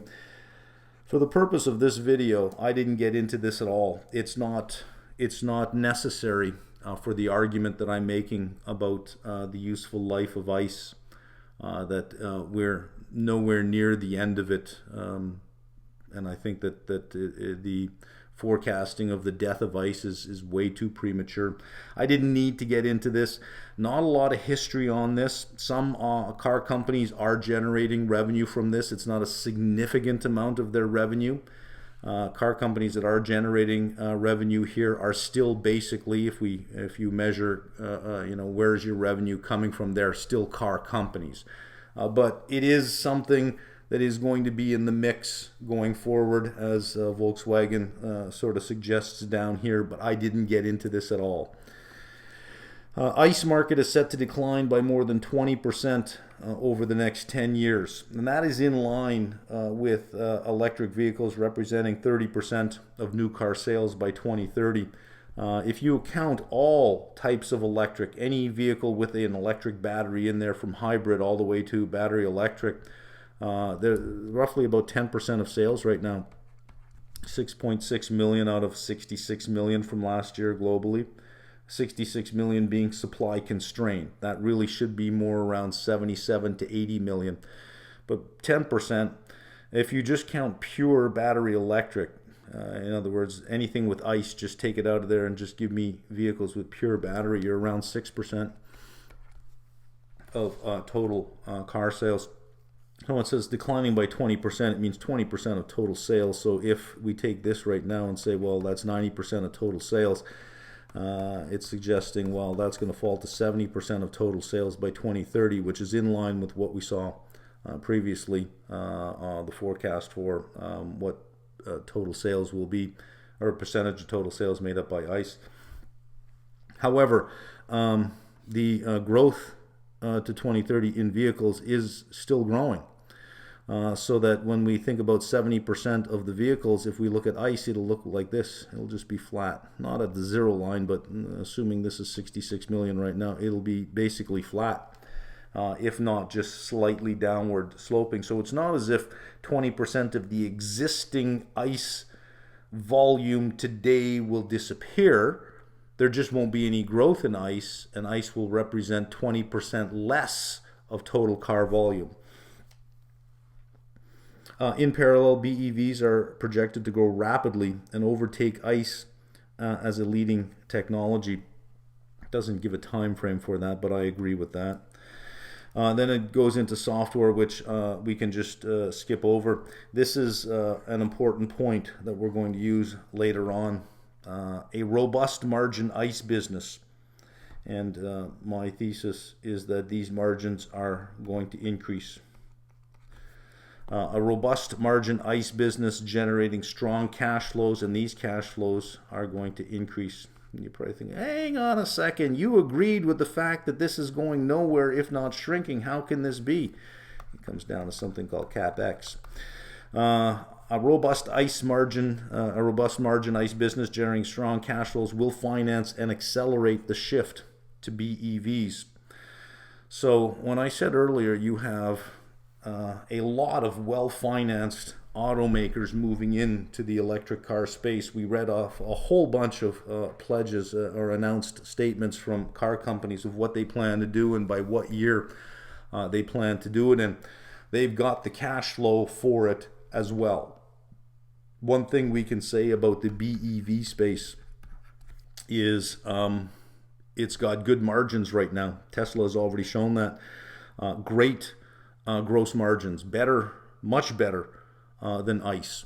And Q1 of 2022, Tesla's gross margins improved even more. But that's probably the peak of their gross margins. You've got a ton of money flowing into this space. You've got a ton of models flowing into this space. And we saw a statement earlier that said, looking forward, one can expect increasingly aggressive pricing. Everyone wants this space, and everyone's going to fight to stake out part of this space, including aggressive pricing to get market share very quickly. So our majors, the major car companies play along here. Here, EV makers only play in the EV space, and they can sell anywhere from low cost all the way to high cost EVs, but they can't go backwards because they lack an engine to go backwards. However, the majors can build ICE vehicles, hybrid vehicles, plug-in hybrid electric vehicles, and electric vehicles. They can play along the entire spectrum. take this statement: robust ICE margin business generating strong cash flows. This will finance this, and not only that, you can sacrifice margin over here to get market share, which is what we're seeing happening now. And if that's the case, those high margins that exist in that industry right now are going to go away. That is the history of industry competition. It is the history. Not one company in history has escaped that. Margins, as soon as competition comes into your space in a significant way, margins get eroded. You may keep your dominant position, but you're not going to keep your margins. And I'll have more to say on that a little later on. Price distribution of electric cars compared to the overall car market. And this makes sense here. This is the plug-in hybrid electric vehicle. We would expect it to have an average price. This is Europe, this is in China, and for the US it's kind of pretty much in the same place as the typical battery electric. That's to be expected because it is primarily on the SUVs that you're going to have that, because the range would just suffer so badly that if you're buying one of these SUVs, you can still get the vast majority of the benefit from the battery if you're driving 40-50 miles a day, and that's about it. You may never actually hit the gasoline engine, but it's there if you need it, because the range would be so low until battery technology can increase and you can get that range. But ranges are kind of doing this right now. That there's a belief that you're going to hit some limiting capacity, that there's only so much you're going to get out of that chemistry, and that's about it. So I don't know that it'll ever get to the range that would be competitive with what an ICE engine with a battery could provide you. And they're fairly wide ranges. This is the car price distribution. You have high and low points. We've seen these diagrams before. Here's the average price of a battery electric. This is average price of battery electric vehicle. Most of them are going to start moving down towards the lower end of the distribution. All the new entrants have lower price points, and we've seen that GM has just cut its by 6,000 as well, which sort of brings up the question of, well, what's it doing that for? There is a science to that price. That price isn't just pulled out of thin air. There is a science to that price. Let's look at something called Wright's Law, and applied to battery technology.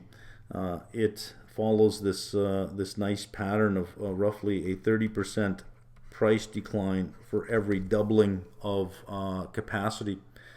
So across the top you have the cumulative megawatt hours produced. Here 1 megawatt is 1,000 kilowatt hours, and you go from 0 to 100 to 1,000, 10,000, 100,000, a million, 10 million.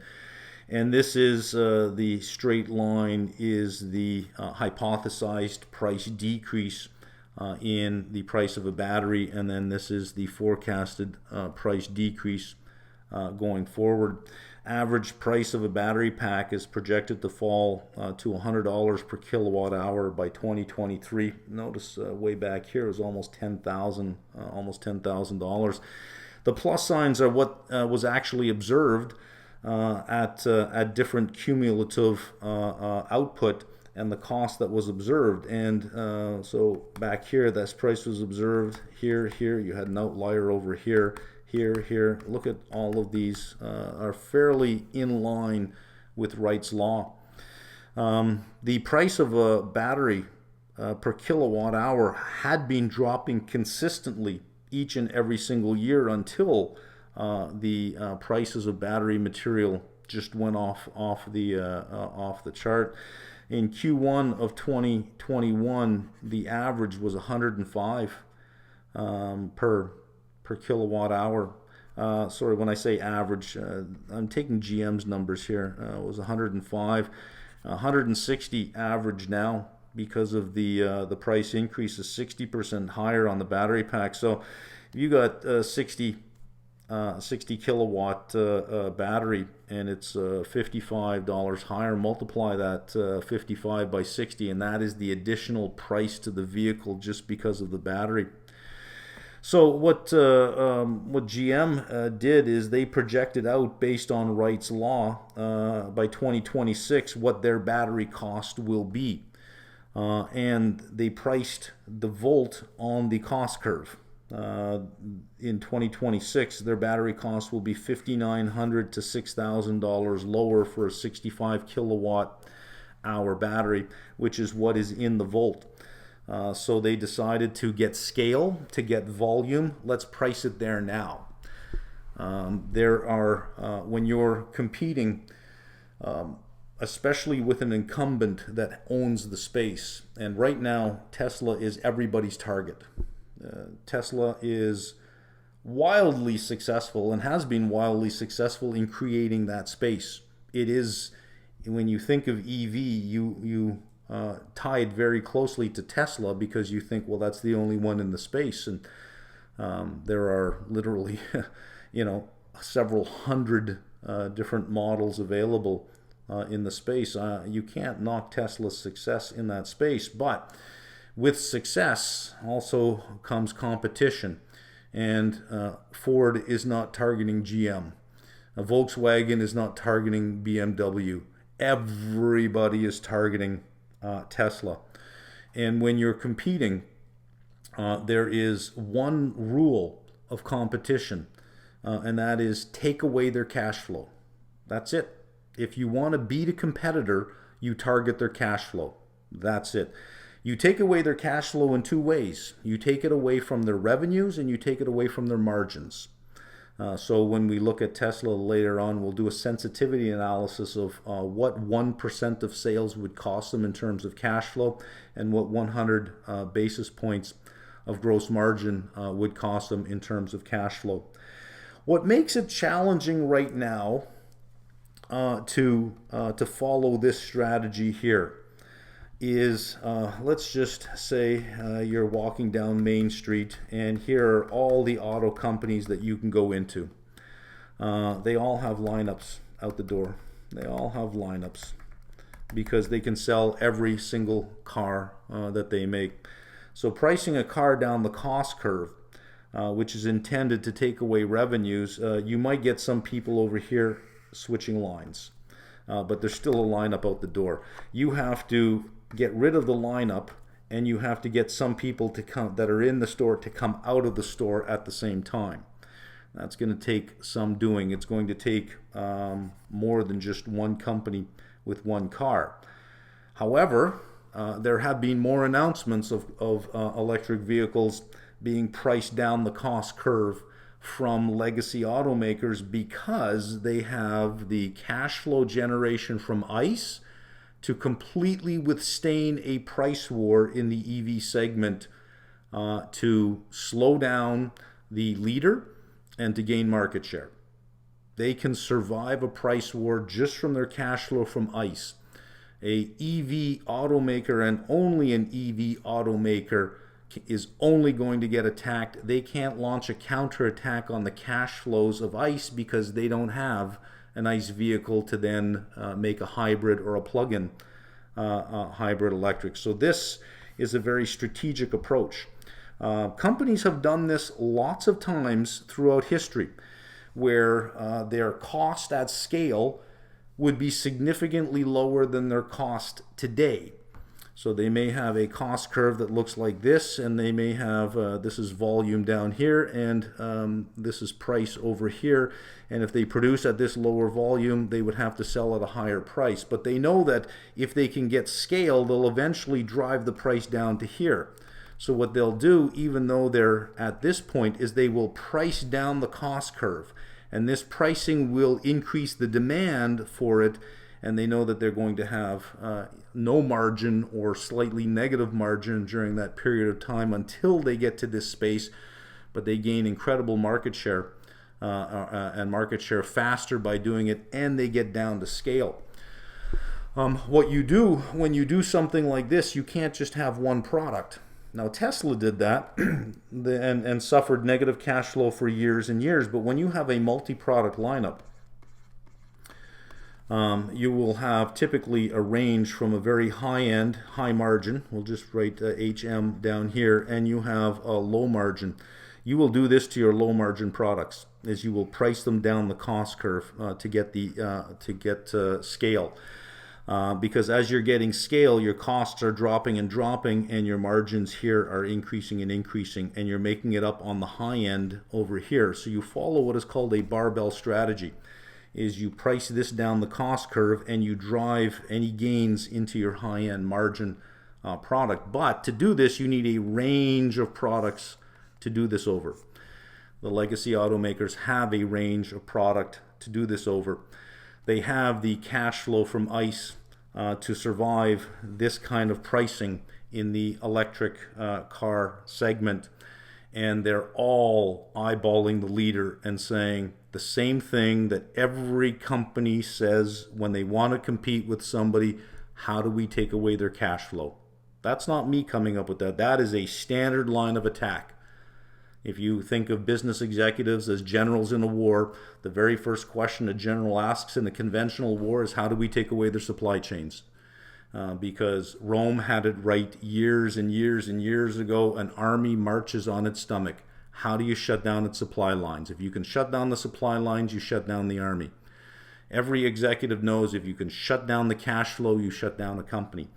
And that's the target right now. Okay, let's look at volumes. What does the industry look like?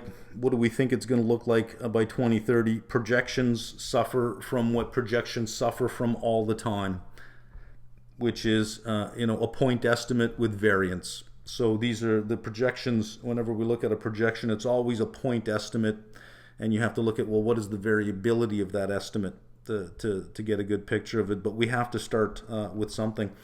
Here are car sales. This is global car sales in millions. Light duty. In other words, when it says car, it's not just car. It's all light duty vehicles, passenger vehicles. 2010 to 2019, about 71 million vehicles per year globally. 2019, 74.9. Then the pandemic hit and it dropped to 63.8. So even in the pandemic, you squeezed out 63.8 million. It hasn't fully recovered, 66.7, 66.9 here because of the industry is supply constrained. We said earlier, every car company can sell every car it makes. It's a high-class problem to have. And when you can do that, you have fantastic margins. Fantastic margins. Well, what if that were not true? What if you were not supply constrained? Every car company would then not be able to sell every car it could make. And you wouldn't have the margins that you have because you'd be back to price competition, discounting, all of those things. So it's sort of a catch-22. We're in 2022, catch-22. Maybe that term catch-22 was invented in 1922, right? Anyways, you got a bit of a catch-22 here. It would be nice to get rid of the supply constraints, but say goodbye to those margins. If you want to keep those margins, you better keep a supply-constrained industry. Otherwise, they're going to disappear. PwC projecting 34% increase by 2030 in sales in the Eurozone, 20% increase in the US, 30% in China. This is Deloitte down here. And they're just basing it on 100% and what the mix of vehicles are going to be. The dark blue is global ICE, and then you have battery electric and plug-in electric. And the EV share of the market, you can see EV share increasing here somewhere around 30%. 30% includes both of these, the plug-in hybrid and the pure electric. And you're roughly around, if we think about 100 million, because that's what they're projecting on this side by 2030, is that this will grow, the supply constraints will ease, and this will eventually grow to 100 million. Roughly 30% of that is going to be battery electric, which is in line with what we saw earlier, 30 to 33. Other forecasts that I've seen for what auto sales will be, light duty passenger vehicles will be by 2030. The global automotive market report, 122.83 million. They made this forecast October 15, 2021. Platts EV, their projection for EV sales in 2030 is 26.8 million. Here I'm taking roughly about 30 million. Of this 30 million, 52% will be pure EV only, not remove the plug-in hybrid electric, will be pure EV only. This is from Auto Industry Executives survey. 52% of new cars being sold at that time that are in that category will be pure EV. Okay, let's do a couple of screens of conclusions here, or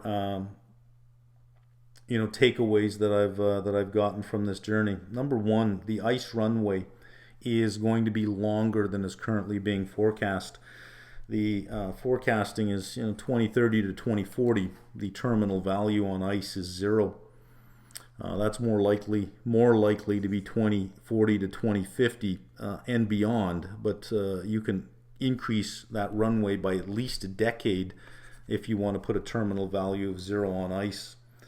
2030, 70 million ICE vehicles are projected to be sold out of 100 million total units, representing 70% of the market, with EV, some type of EV representing the other 30%. In 2021, almost 67 million vehicles were sold. So it's basically a no growth market.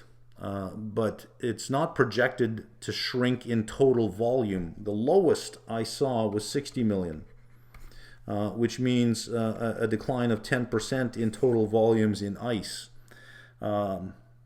It's not a growth market, period. There's no argument about that. And in time, it's going to be a shrinking market, period. There's no discussion about that. The only point that I'm making with this is that the runway is longer than forecast, that you can add at least a decade to ICE if you're trying to figure out where the terminal value equals 0, thinking maybe 2035, 2040. I would argue if you're at 2035, move it to 2045. So if you've got 10 more years of cash flow in there, then if terminal values are somewhere between 2035 and 2040, you've got to increase the present value of those cash flows. 30 to 33 million EVs by 2030. This includes hybrid, plug-in hybrid, and pure battery electric, while this has an ICE component. So a pure ICE vehicle may be a shrinking market over time, but ICE technology is going to be a flat market over time, and then shrinking later on. Supply bottlenecks are going to make the plug-in hybrid electric a larger player, especially at the heavier end, than it would with battery electric. When I say supply bottlenecks, I mean for raw materials. And I'm not making this as a statement that it is going to happen. Every forecast you make, every forecast is a probabilistic forecast. If you say, I think something is going to be $10 a year from now, what you're really saying is that the center of a distribution will be $10, but there'll be some range in there. When I say that supply bottlenecks make plug-in hybrid electric a larger player, I am saying that is more probable than not. So it is a player now. I think it's going to be a larger player, especially at the larger vehicle segment.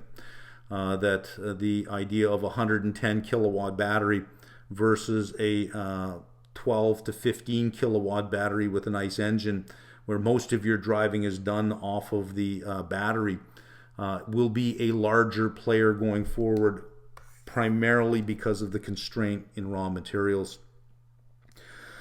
EV growth will be more dependent on supply chain growth than production capacity or demand. If that were not true, we would be able to satisfy all the demand that exists today. It's you can't get enough chips.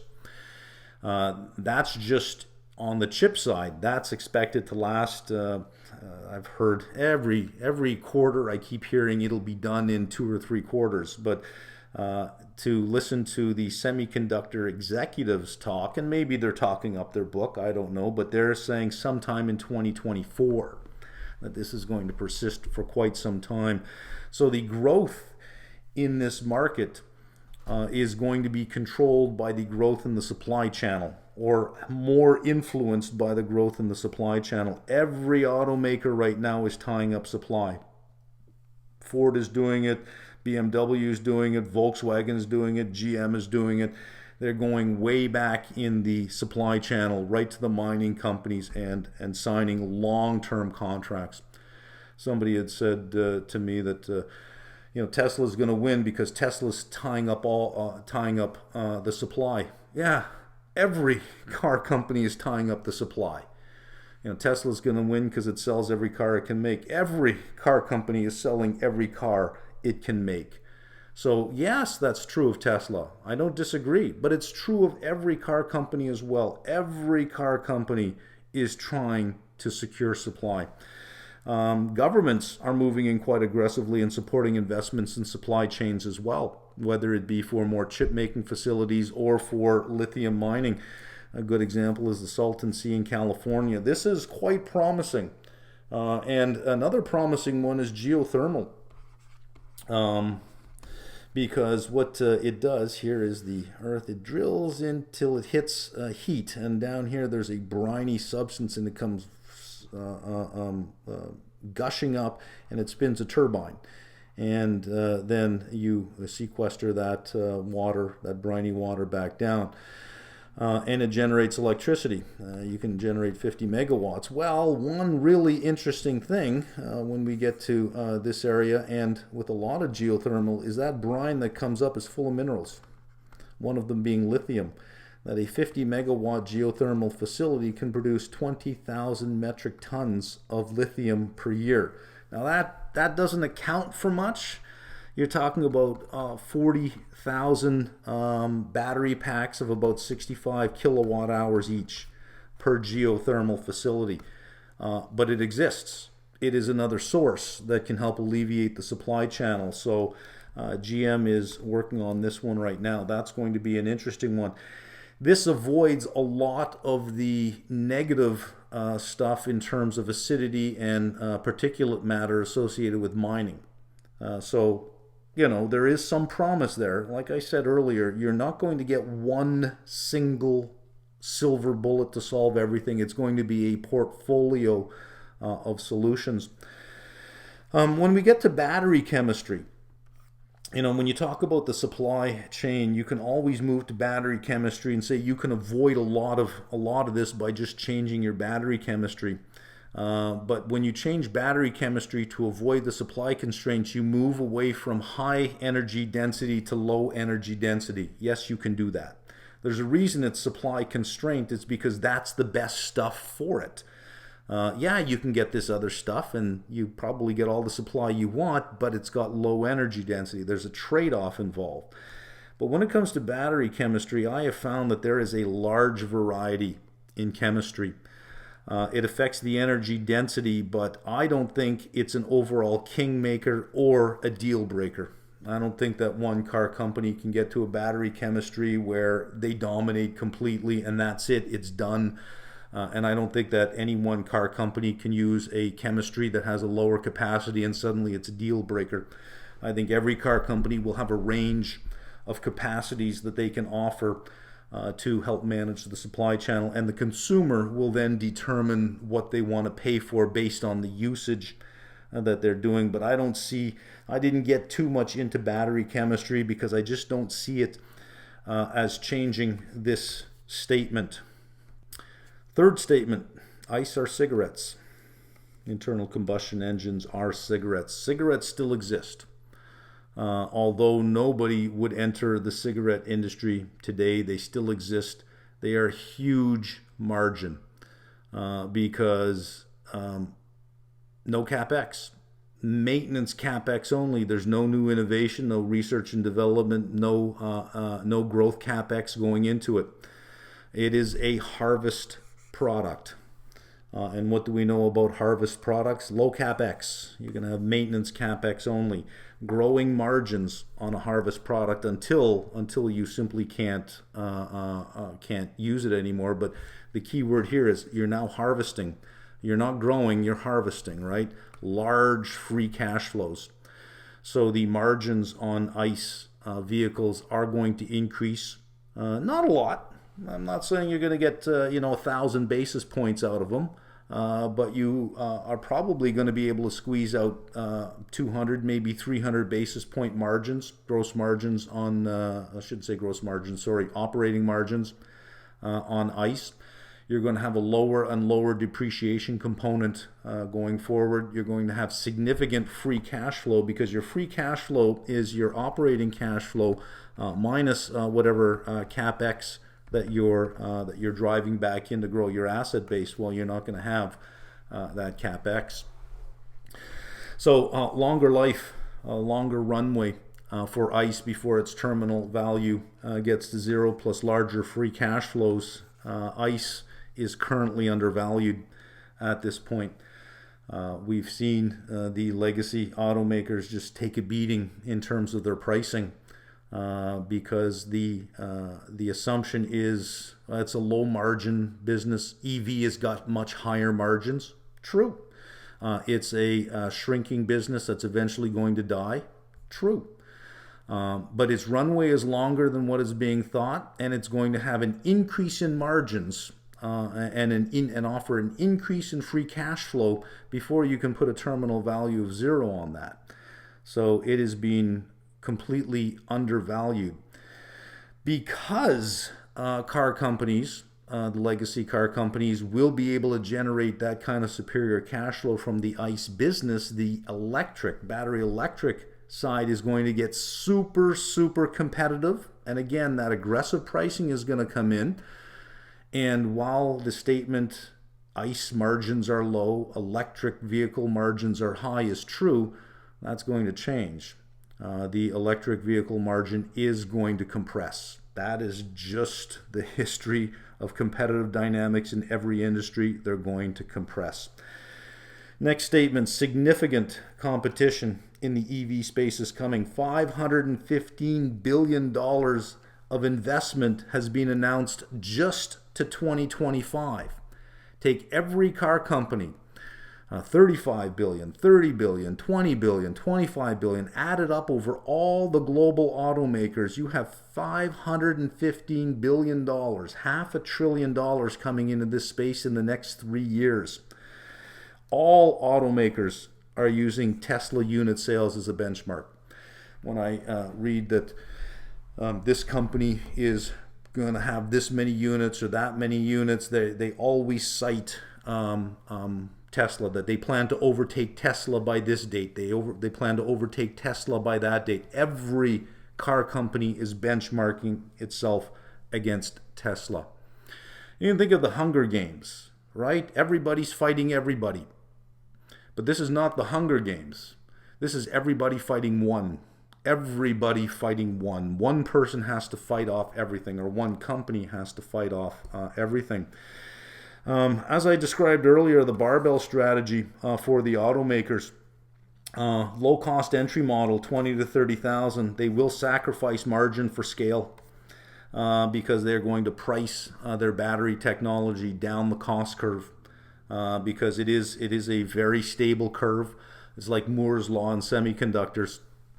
They'll price down the price curve. This has been done again and again in different industries for decades.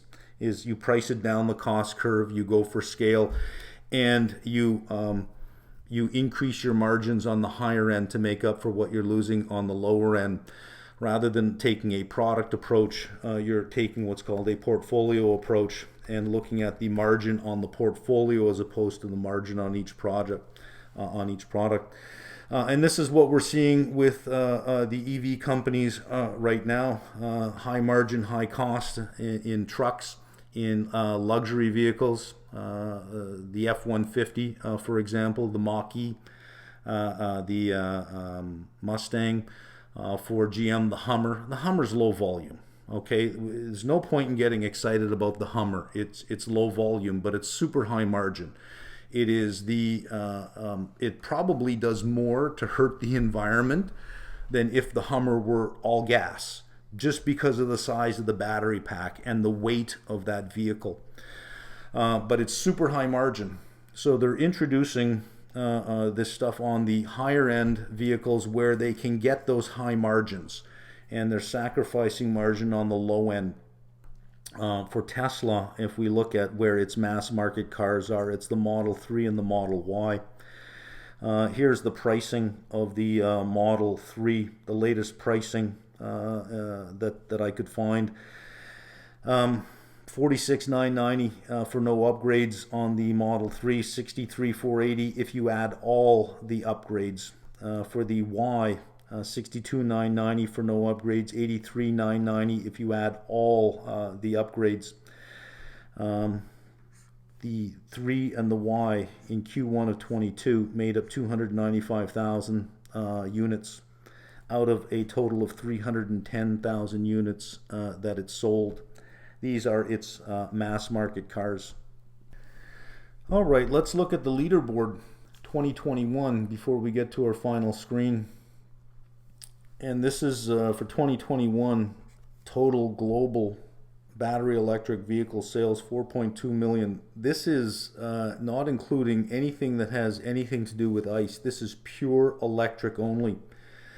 So 2019, 2020, 2021, 1.4 to 2 million to 4.2 million. Incredible growth in sales year over year. Global market share, if you count the 4.2, global market share is 6% of global market share. Down here, this is the sales market share winners. 2019 versus 2021, where they are in 2021.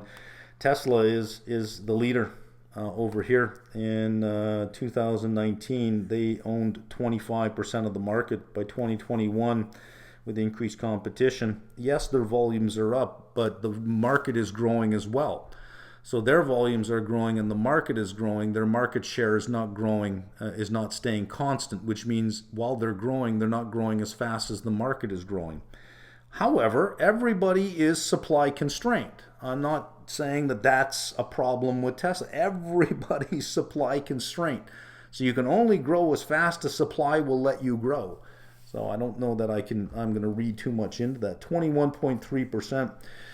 With more and more players coming in, I do expect Tesla sales to keep growing, but I do expect that their percentage of the market to continue to drop. So as volumes increase, their volumes will increase, but the market will grow faster than what Tesla alone can grow. And you have different market shares. Volkswagen is the one to look at here, 11.4%. Ford all the way down at 1.3. GM's just a little below Ford, maybe at 1.2. These are rather interesting charts. This is just looking at China here. This is looking at global sales by OEM, Western OEMs versus just down here, just the Chinese automakers here.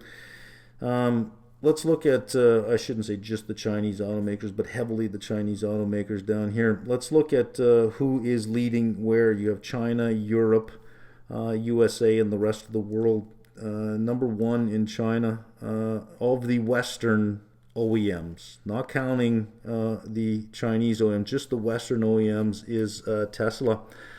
Once you get into China, Wuling is at 420,000, which is about 33% more, roughly about a third more than what Tesla is doing. BYD's at 288. This is for 2021. Currently, right now, I believe the last numbers I saw, Tesla's in third place. There are two or maybe two or three that are ahead of them. Now.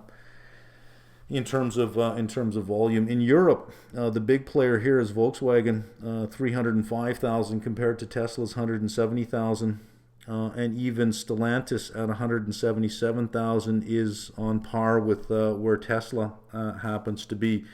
But in all fairness, Berlin was not online in 2021. So we're going to have to wait and see what those numbers look like, because it's moving into markets as well. It's dominant in the U.S., where it started, 357,000. There's none of the other Western players are even close, and none of the other makers here are even close in the U.S. Rest of the world, 50,000. Hyundai at 55,000. When you get into China, you can see that it is hugely competitive. There's some 300 models, EV models in China. So it's hugely competitive. A lot of this stuff is on the lower end of the price spectrum. All right. So as I've said earlier, I think that ICE is undervalued.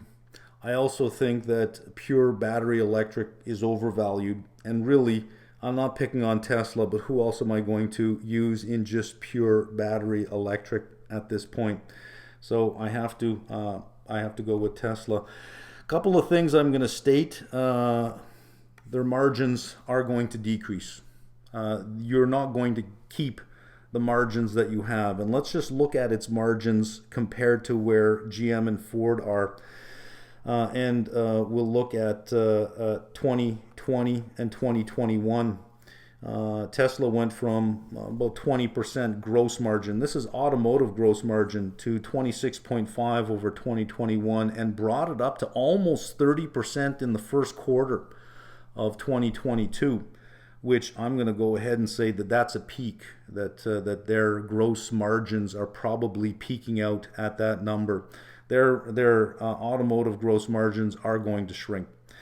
Ford went from 2.71 to 9.12 on its automotive margins, and GM fairly stable, 10.25, squeezing it up to 11.49. I expect these numbers to increase, probably topping out somewhere around 13.5 to the 15% range. Not much upside here, but a lot of downside on these margins. Also, growth rate of revenues are going to begin to decrease, because they had low base effects year over year. Significant growth to get, and the market's only 6%, but it's been significant growth off of low bases. So those base effects are going to start to matter. The growth rate of revenues are going to moderate, only because they are also supply constrained, as is everybody. They currently have a $740 billion market cap as of the time of me doing this. Net income margins, Tesla in 2020, 2.73, 2021, 10.49.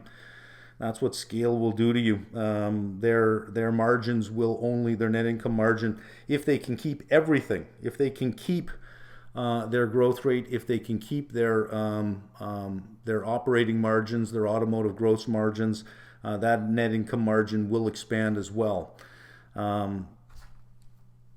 This also says that if you can hit their gross margins, you can really hit their net income margin. Net income margin for Ford, negative 1.01, 7.14. It was actually higher than 7.14, but I took out, they had an adjustment for Rivian stock. They showed a gain when Rivian went public. So they had this big non-cash gain that showed up in their income. So I took that out because, wow, come on. We're trying to measure you as a company, not an investment vehicle. 7.14% on their net income margin. GM went from 5.1 to 7.89%. The better you can do at the top, especially for asset-intensive businesses, the better you can do at the top of the income statement, the better the bottom of the income statement is going to be. For Tesla, doing just some quick sensitivity analysis based on 2021 full year results, 100 basis points in gross margin would hit cash flows by $440 million. If revenues were 1% lighter, well, then their cost of sales would be 1% lighter as well. So I took all that into consideration. $117 million negative hit to cash flow at current margins, if they can keep current margins. If they can't, it's less of a hit to cash flow, but then you're back up here to the hit on gross margins. So if you can slow down the growth in revenue and hit gross margins at the same time, it's the hit to cash flow that is going to have an effect on valuation. I will say this: Tesla is going to continue to grow its units. It's going to continue to ship. It's going to continue to be a force in this market.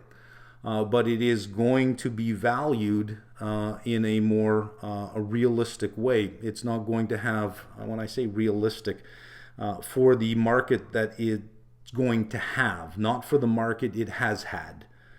It takes a while to come to the conclusion that, the best of your margins are behind you, the best of your growth rates are behind you, but you're still going to have good margins going forward and good growth rates, just not the ones you had.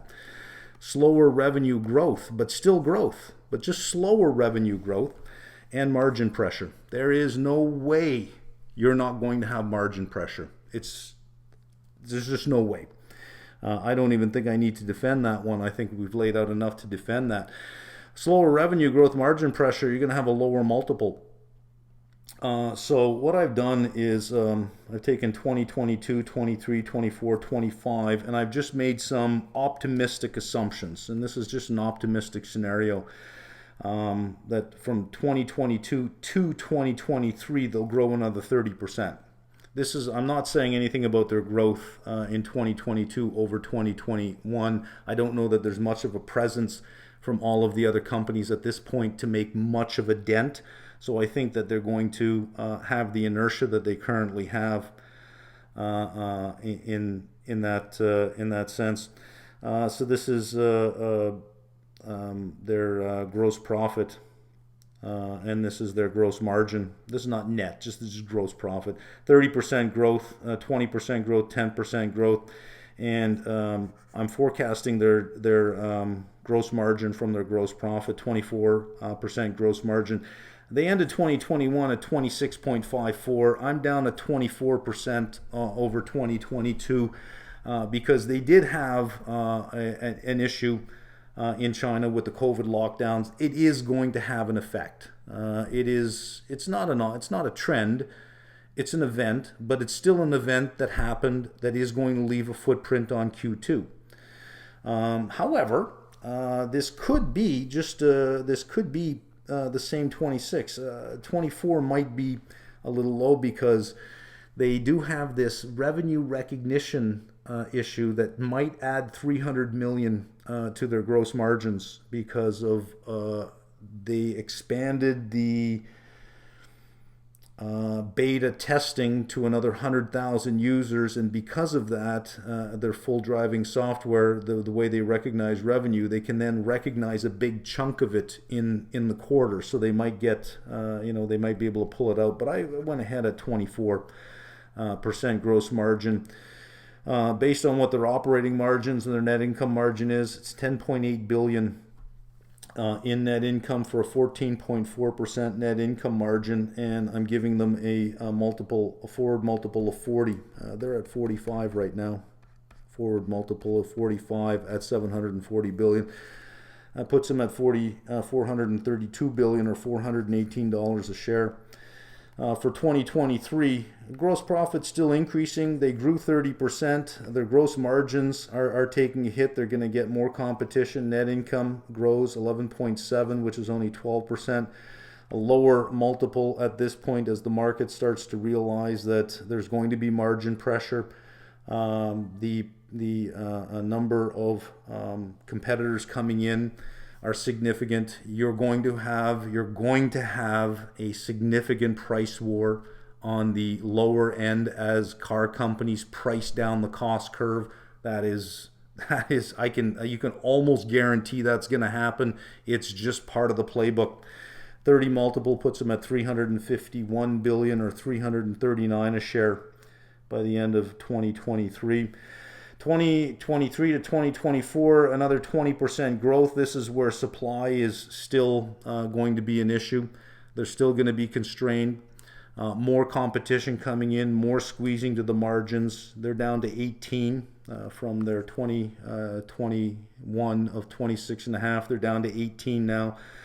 Still growing, 21 billion in gross profit. Net income 12.64 billion, which is a net income margin of 10.8%. A more realistic multiple, a lower growth, more contraction in the margins. You're going to have a lower multiple, which is still would still be the highest based on where all the multiples were, let's say in 2017 for the car companies. 20 would still be the highest in the industry. 252 billion market cap, or 244 a share. And then after that, based on $500 billion of investment coming into this space, and the supply constraint showing that growth from 25 to 30 is probably going to be somewhere around 10% a year just on supply. The industry will be constrained at 10% a year from 24 to 25. Gross profit of 21.88 billion. More margin compression, more competition, down to 17, which is still very good. 10.2 on net income margin, 15 multiple, which will be the higher end of the range of all the car companies available. 15 will be the higher end of the range. 7 to 8 will be the lower end of the range. 197 billion, or $190 a share. Optimistic scenario. These margins will increase a little, but certainly not enough. If everybody were battery electric today, if you could snap your fingers and there were no supply constraints, those margins would all revert very closely to a very tight range. Everybody would be in and around the same range depending on the mix of product that they sold. Those companies that were selling more SUVs and pickup trucks and luxury vehicles would have higher margins. Those that concentrated more on the lower end of the range would have lower margins. But per product category, everyone would be in the same range. You're not going to have a situation where 10 years from now you're going to have margins on GM of this while Tesla gets to keep that. If everybody is in that space, you don't get to keep these margins. You can argue that they'll get to keep their growth rates, but they're okay. I may give on that a little bit. Their growth rate will be in line with the supply channel growth rate, but they're not going to get to keep those margins. Let me end with this. There was a statement under one of the YouTube videos that everybody wants a Tesla. That, there's a 6-month waiting list for Teslas. Everybody wants a Tesla. First of all, there's a multi-month to multi-year waiting list for everybody's EV. The Lightning sold out in 11 minutes online. The Silverado, which won't be available for the first unit, won't roll off the line until 2023, sold out in 24 minutes. It's not that everybody wants a Tesla. Everybody wants an EV. Tesla is a brand.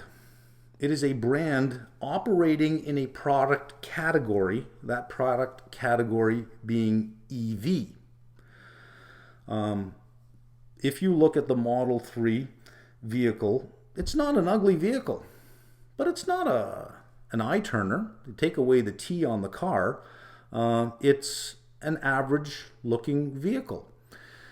Tesla is not an aspirational product.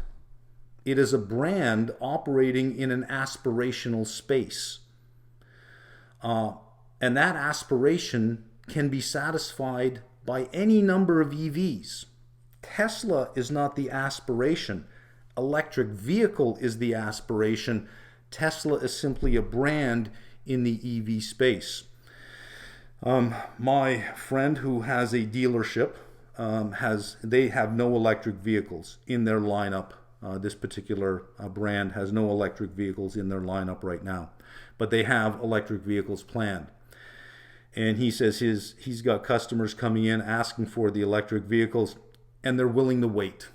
He says they're not walking away. They're not going here. They're not going there. They've had this brand for their last 3 vehicles.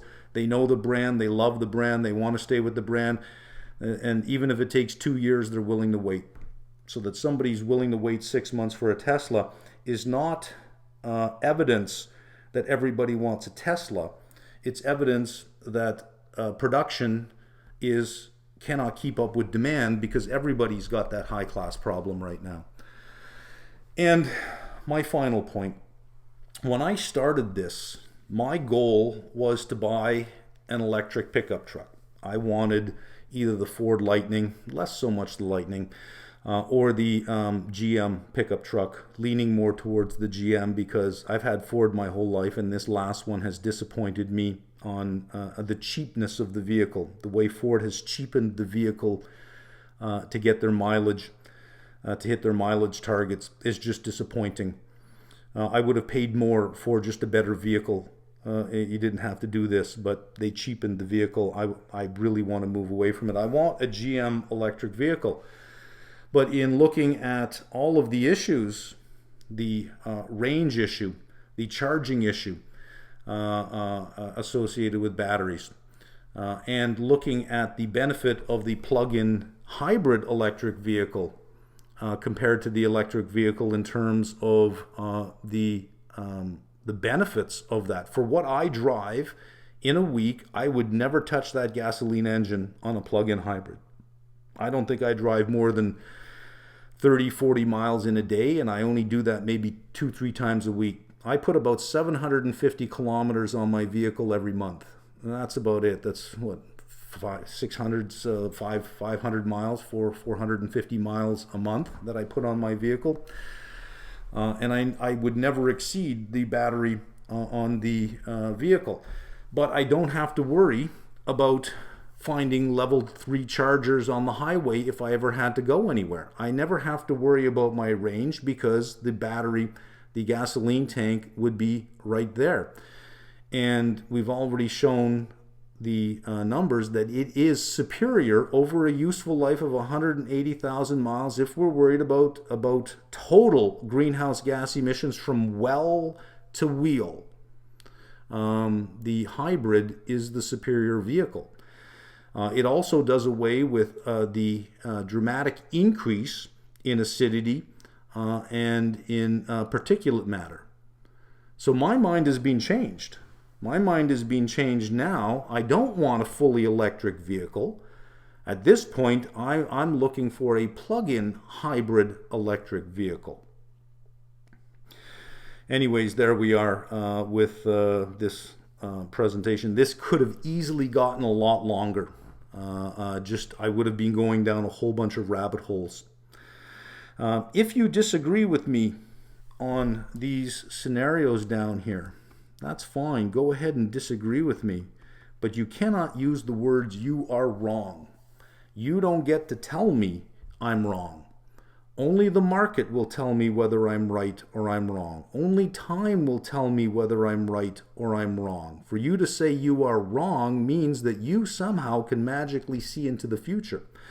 You can say, I disagree with you, but you cannot call me wrong until after these dates pass and I'm clearly wrong. Then you can tell me that I'm wrong. Okay, that's it.